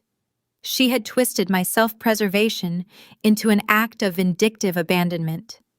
She painted herself and my father as the devoted, struggling parents trying to shield their innocent youngest child from a malicious attack. The comments section beneath the post was a chorus of manufactured sympathy. Aunt Carol, a woman who thrived on suburban gossip, had written the first response. Praying for healing during this difficult season, Barbara. Uncle Thomas chimed in shortly after typing out a harsh judgment. Families should always stick together no matter what. Such a shame some people only care about their own bank accounts. Cousin Rachel added her voice to the echo chamber. Sending you all so much strength. Harper does not deserve this stress on her wedding day. The notification chimes continued to ping. Each bright sound represented another relative falling for the fabricated story. They were lining up to condemn me, armed with half-truths and weaponized guilt. This tactic was a cornerstone of my mother's psychological arsenal. When I was 19, I spent my summer tips paying for my own college textbooks. Harper, who was 14 at the time, demanded I buy her a designer handbag she had seen in a magazine. When I refused, stating I needed the funds for my education, my mother did not discipline Harper for her entitlement. Instead, Barbara called my grandmother and tearfully complained that I was becoming greedy and uncooperative. The resulting pressure from the extended family was intense. They labeled me the difficult child, the sibling who refused to share. The established dynamic required me to absorb the reputational damage in silence. My parents expected me to retreat. They banked on my historical tendency to avoid public drama at all costs. Their goal was total isolation. By turning the entire tribe against me, they hoped the pressure of social ostracization would break my resolve. They wanted me to feel so marginalized, so universally despised, that I would crack under the shame call the trust investigator and unfreeze the accounts to buy back their affection. I sat down on the sleek metal stool positioned at the kitchen island. I rested my elbows on the cool granite surface, staring at the glowing screen of my phone. For a fraction of a second, the conditioning of my childhood flared to life. A heavy, familiar weight settled in the center of my chest. My throat tightened. The visceral, physiological reaction to familial rejection is potent and deeply ingrained.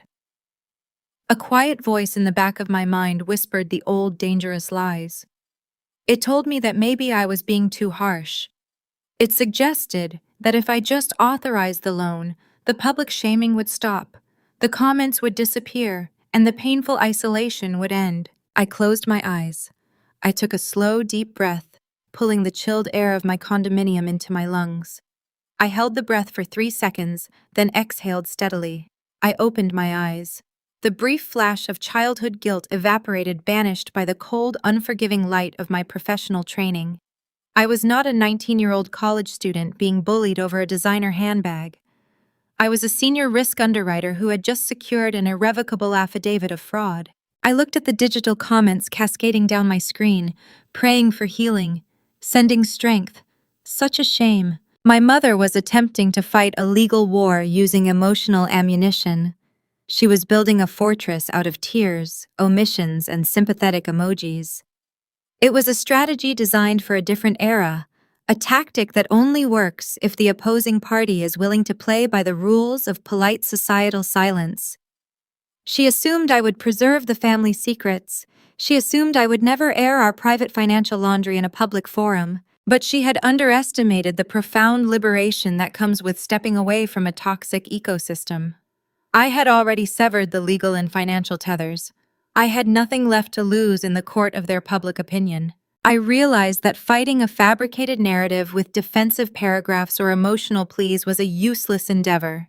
If I typed out a long, passionate denial, I would only sound defensive and unhinged, exactly as my mother had portrayed me.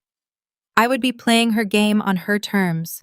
In my industry, when a fraudulent claim is presented, you do not debate the claimant's feelings. You do not argue about their intentions. You simply present the data. You lay the verifiable evidence on the table and let the facts dismantle the illusion. I reached out and placed my hand on the thick leather tote bag resting on the granite island. Inside that bag was a manila folder. Inside that folder was the official Sterling Fiduciary Management Fraud Alert, along with the digital signature analysis comparing my genuine handwriting to the clumsy forgery. My mother wanted a public audience. She had invited the entire extended family to witness the execution of my character. I decided to honor her request. I would give the audience exactly what they came for, but the performance was going to feature a very different script. I reached into the tote bag and pulled out the manila folder, preparing to introduce undeniable reality into their digital fantasy. I slid the heavy paper documents out of the manila folder and spread them across the polished granite surface of my kitchen island. The overhead pendant lights cast a bright, unforgiving glow over the crisp pages. This was the tangible evidence of my family's hidden reality. On the left sat the official notification from Sterling Fiduciary Management. The corporate letterhead featured a sharp geometric logo followed by paragraphs of dense legal terminology, explicitly naming Richard and Barbara Sullivan as the subjects of an active felony forgery investigation. On the right lay the forensic signature analysis provided by the Fraud Mitigation Department. I retrieved my smartphone and opened a scanning application. I held the device steady over the granite countertop, allowing the camera lens to capture the high-resolution details of the paperwork. I digitized the notification letter first, ensuring the dates, the account numbers, and the formal declarations of identity theft were perfectly legible. I scanned the signature comparison next. The digital rendering amplified the stark contrast between the clumsy rounded loop of the fake letter S and the sharp angled precision of my genuine handwriting. I merged the captured images into a single digital file. I applied a black and white filter to enhance the text contrast, giving the document a sterile institutional appearance. I renamed the file using a clinical descriptive title, Sullivan Fiduciary Fraud Investigation Notice. There was no need for dramatic labels. The truth did not require embellishment. I closed the social media application on my phone, leaving my mother's tearful fabricated post behind. Engaging in a public comment section is a tactical error.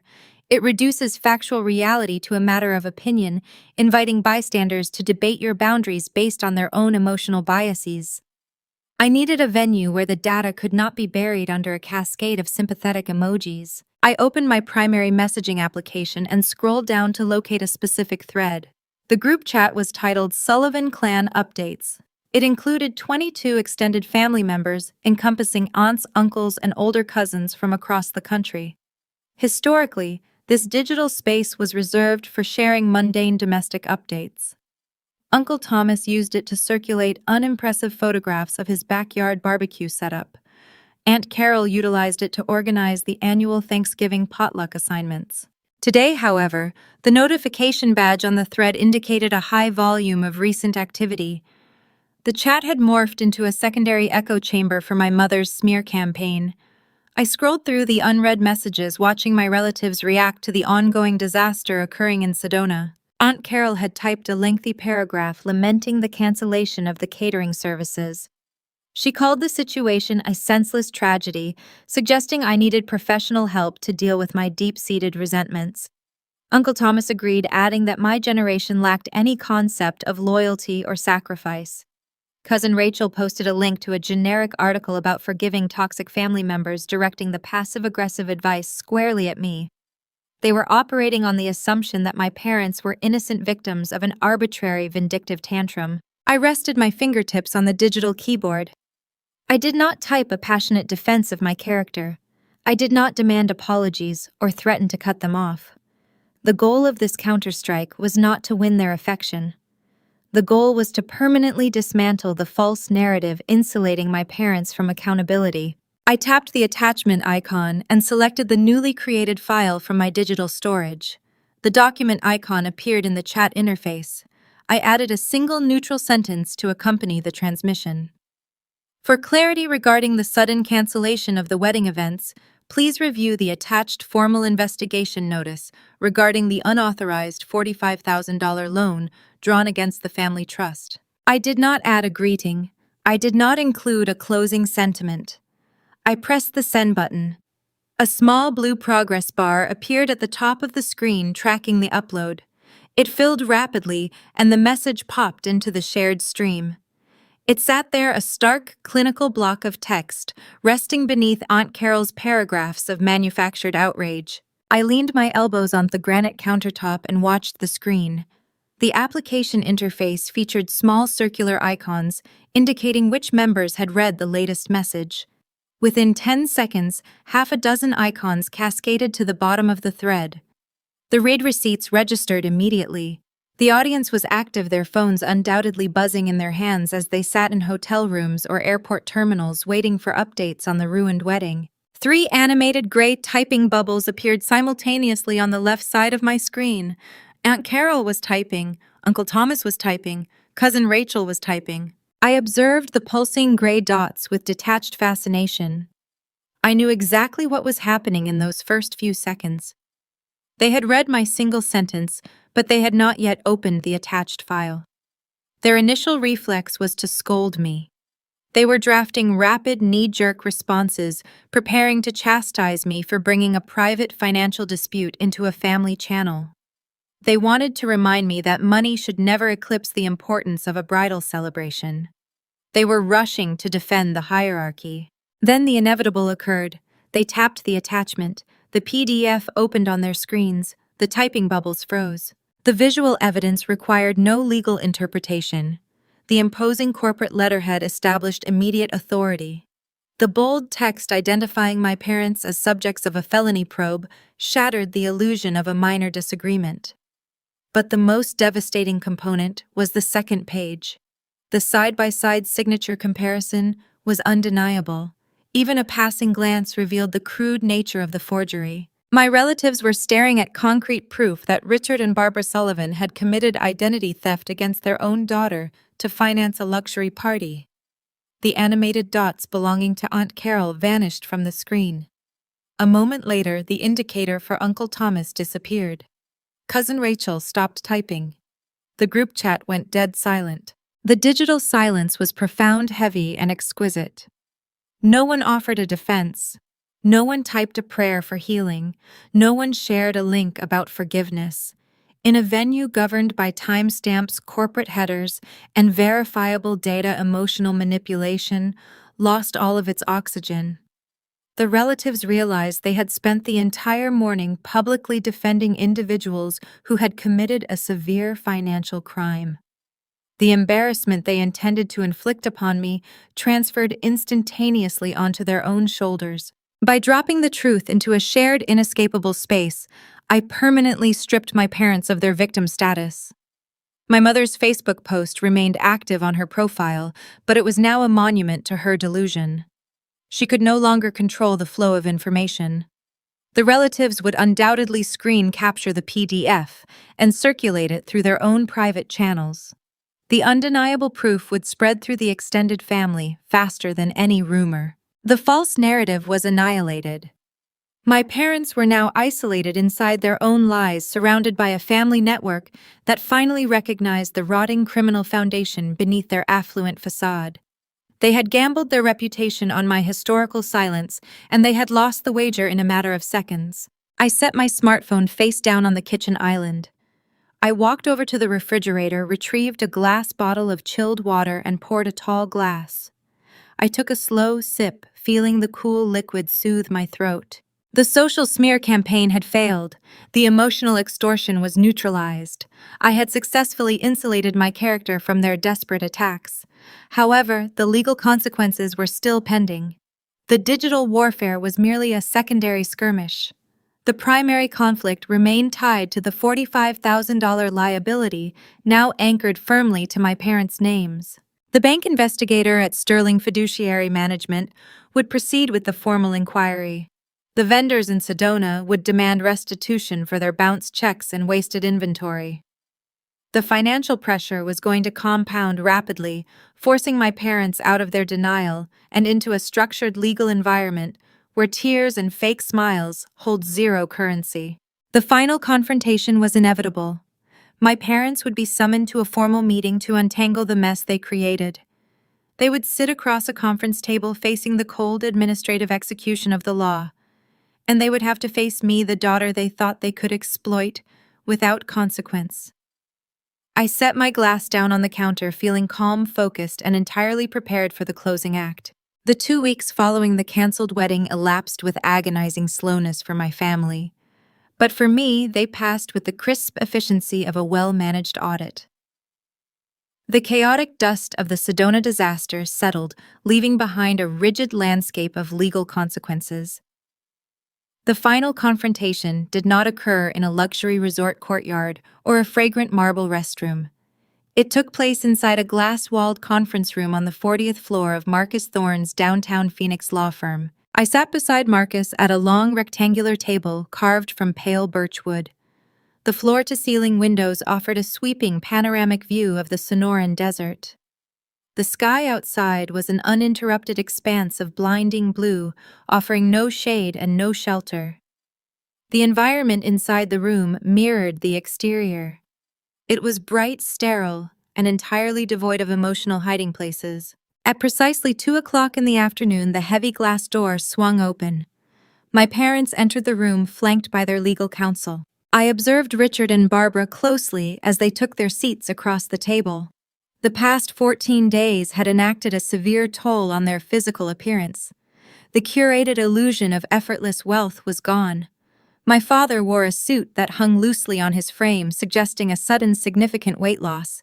The confident swagger that used to define his every movement was replaced by a hesitant, shuffling gait. My mother sat beside him, clutching a modest leather purse. Her posture was rigid, but her eyes were hollow, ringed with dark shadows that her premium cosmetics could no longer conceal. The social exile they suffered after my digital revelation in the family group chat had aged them a decade. They looked exhausted, stripped of their vanity, radiating the desperate energy of cornered animals. Their attorney, a man named Mitchell Bradley, projected a very different demeanor. He possessed the polished, slick confidence of a professional accustomed to bullying his way through civil disputes. He arranged his legal pads on the birch table with practiced efficiency. He retrieved an expensive, heavy-barrel fountain pen from his breast pocket, clicking the mechanism with a sharp, metallic snap.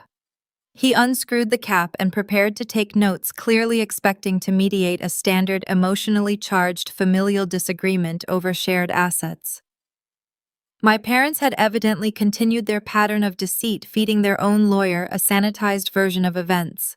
Mitchell Bradley cleared his throat and initiated the dialogue. He adopted a patronizing, soothing tone, the kind of voice adults use to pacify an unreasonable child. "We appreciate you taking the time to sit down with us today," Samantha. Mitchell began, leaning forward and resting his forearms on the table. "This has been a deeply unfortunate fortnight for everyone involved. Your parents are eager to repair the relational rift.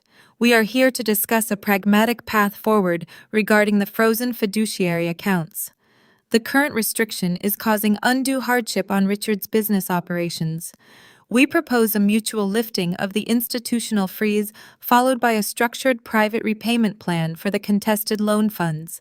He smiled, a practiced gesture designed to project warmth while simultaneously demanding compliance. He believed he was offering a generous compromise. He assumed I was a disgruntled daughter who had thrown a temper tantrum and was now ready to be coaxed back into the fold. I did not return his smile. I did not speak. I remained perfectly still, watching the confident attorney attempt to negotiate on behalf of clients who had lied to his face. Marcus Thorne took the lead. He did not match Mitchell's conversational warmth.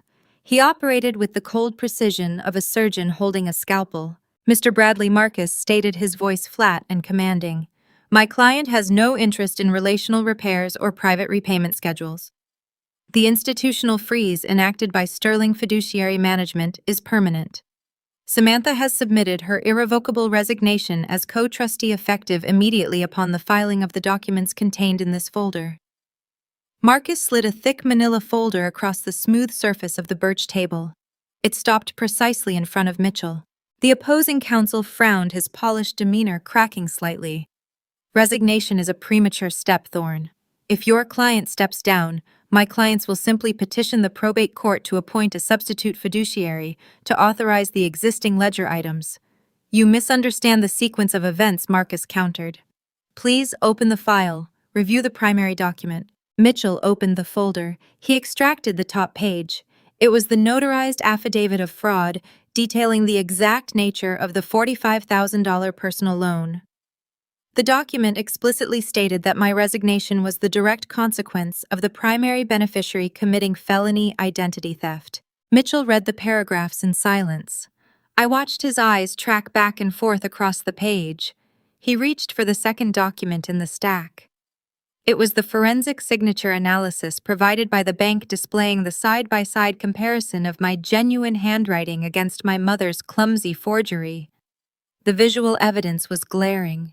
The atmosphere inside the glass-walled room shifted. The temperature seemed to drop.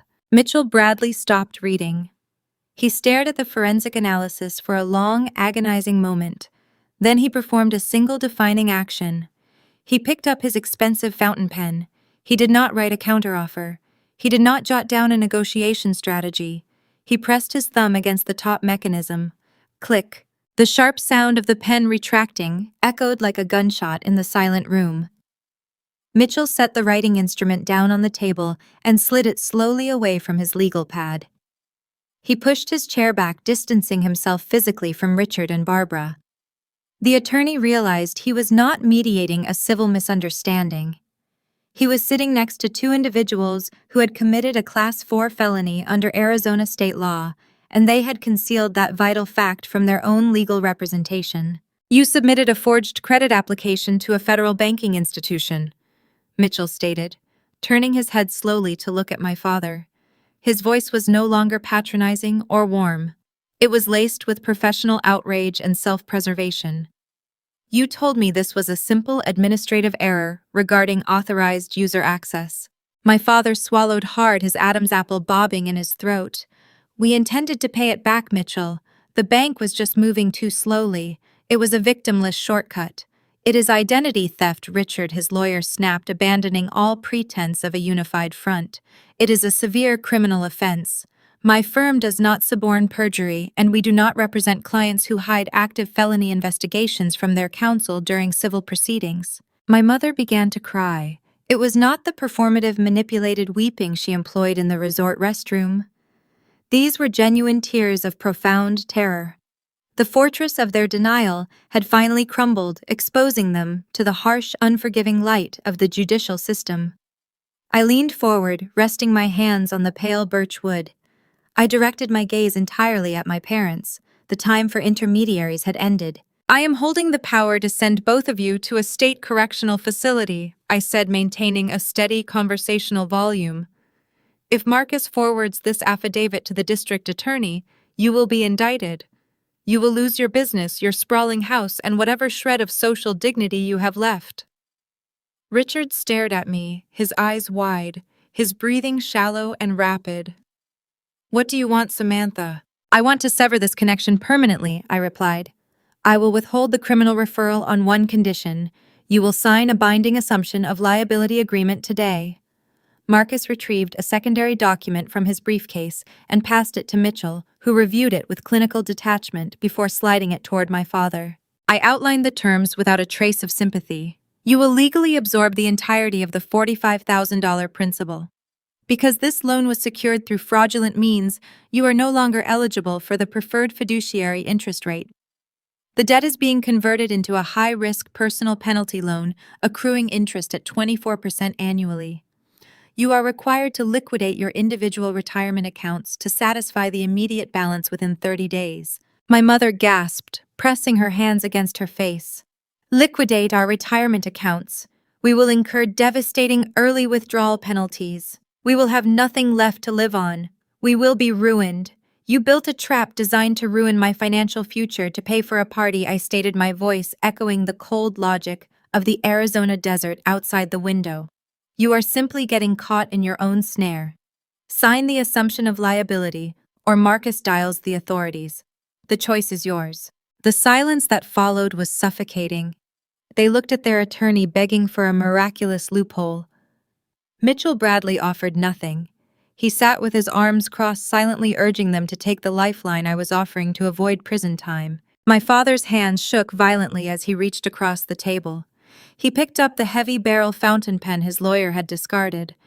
He pulled the document closer. He stared at the signature line for a long time, confronting the catastrophic cost of his own arrogance. He pressed the nib to the paper and signed his name officially, signing away his future, his comfort, and his financial stability. He slid the paper to my mother. She signed beneath him, her tears staining the crisp white page. The ink dried. The trap snapped shut. They had traded their economic survival for their freedom, left destitute by the very daughter they viewed as an endless resource. I watched them slide the executed contract back across the table, knowing the victory was unshakable, undeniable, and permanent. The passage of time operates differently once you remove the chaos from your daily routine.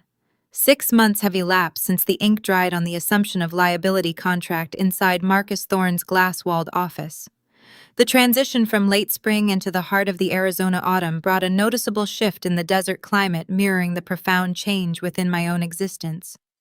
My schedule transformed from a series of hyper-vigilant defensive maneuvers into a steady, predictable cadence of peace. I no longer check my smartphone anticipating fabricated emergencies. I do not monitor my credit report waiting for a fraudulent inquiry to materialize. The silence surrounding me is absolute, and it is glorious. The financial reckoning my parents triggered did not resolve quietly. The mathematics of their punishment were unforgiving. Liquidating their individual retirement portfolios to satisfy the $45,000 principal balance generated catastrophic early withdrawal penalties alongside a severe federal tax burden. Stripped of their fiduciary cushion and drowning under the steep penalty interest rate, they could no longer float the exorbitant mortgage on their gated community estate.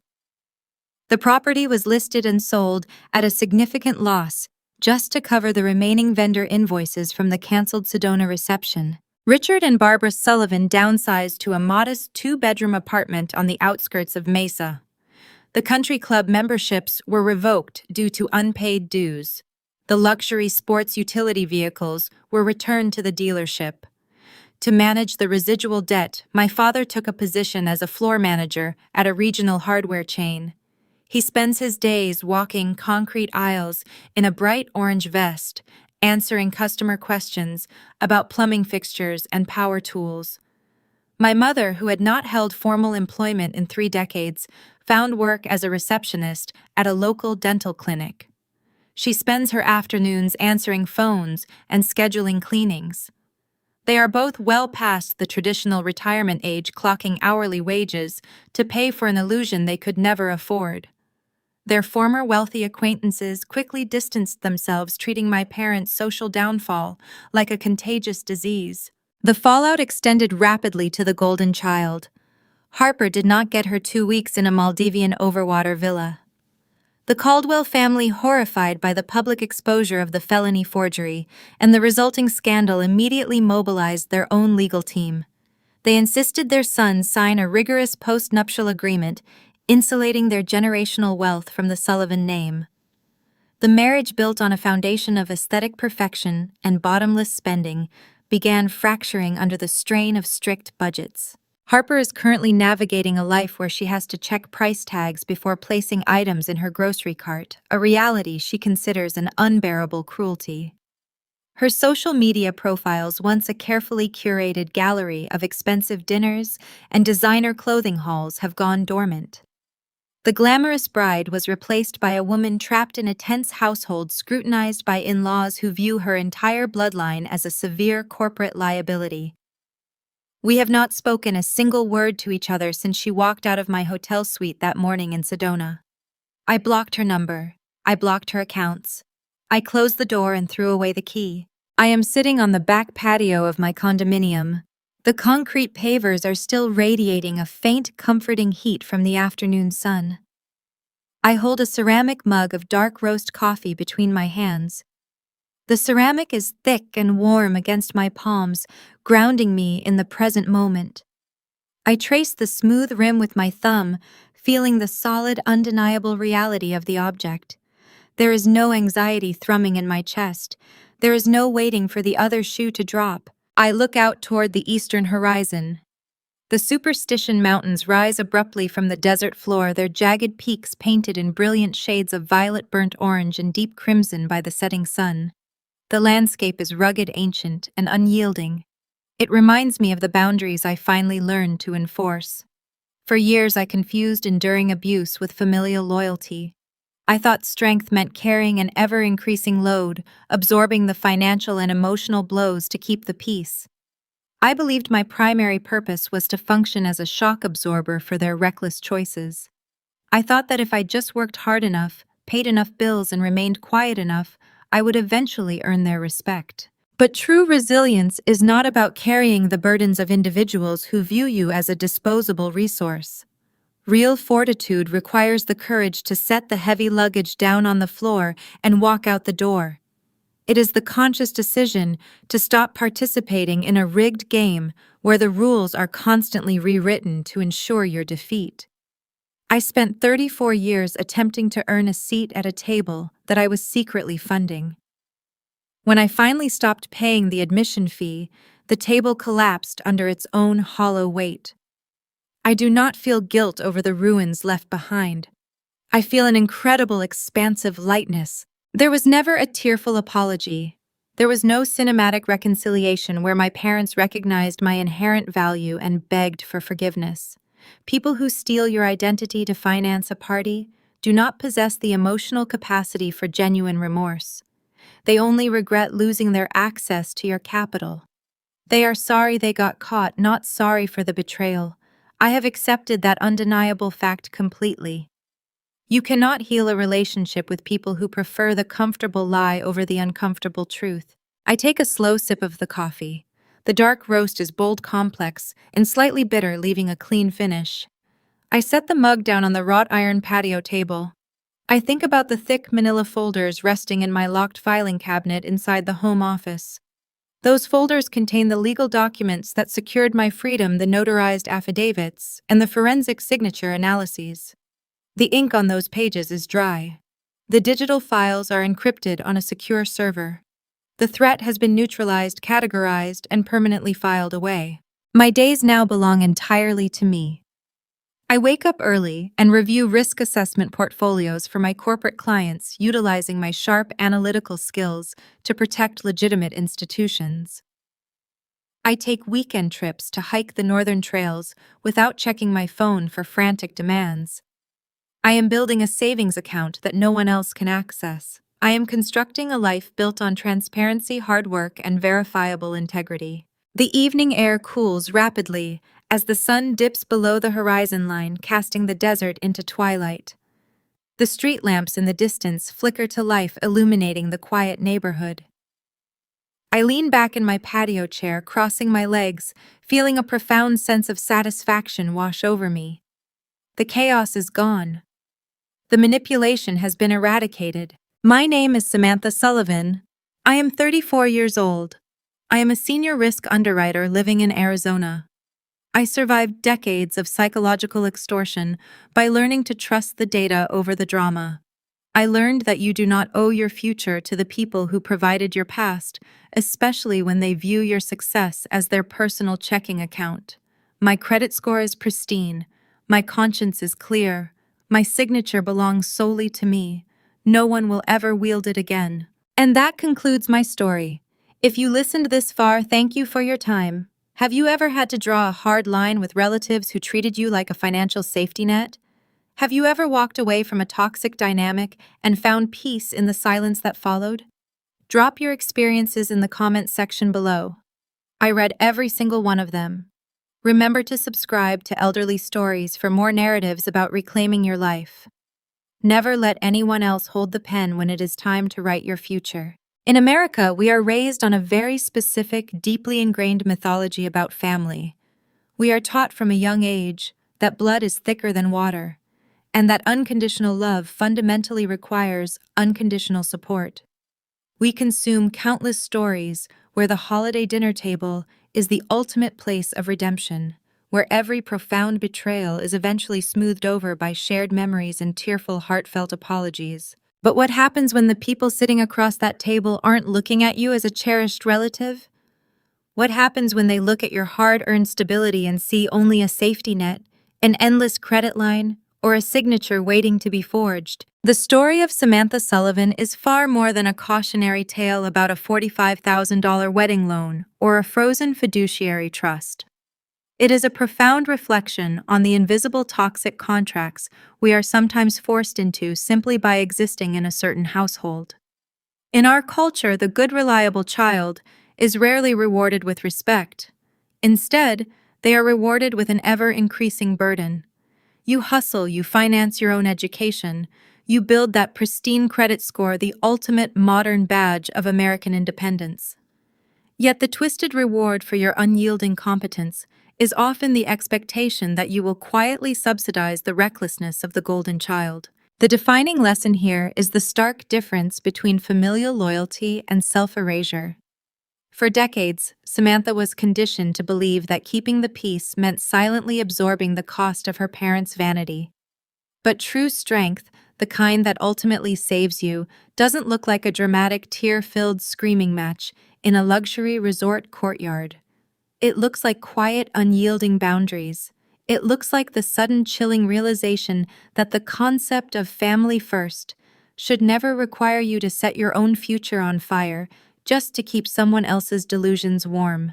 The moment Samantha stopped treating their emotional manipulation as a sacred duty and started treating it as a literal liability to be managed, she secured her freedom. She stopped waiting for an apology because she finally understood a painful truth. People who steal your identity to finance a party do not feel genuine remorse. They only feel regret when the vault definitively slams shut. It is a devastating awakening to realize that the people who were supposed to protect you are the exact people you need protection from. If you have ever sat in that heavy quiet staring at a phone screen, realizing you have to become the villain in their fabricated story just to survive in your own reality. You are not alone. We share these narratives because there is immense power in recognizing you are not the only one walking this path. If this resonated with your own unspoken truths, please take a moment to subscribe and follow our channel Elderly Stories. We are building a community for those who have finally learned how to put the heavy luggage down. Now take a moment to look at the architecture of your own life. Think about the obligations you carry that you never actually consented to. Consider the checks you write, whether they are emotional, physical, or financial, just to keep a fundamentally broken machine running. When the daily noise fades and you are sitting alone in the quiet, you have to ask yourself a terrifying question. If you suddenly stopped paying the admission fee to sit at your family's table, would there still be a chair waiting for you? And perhaps more importantly, do you even want to sit there anymore?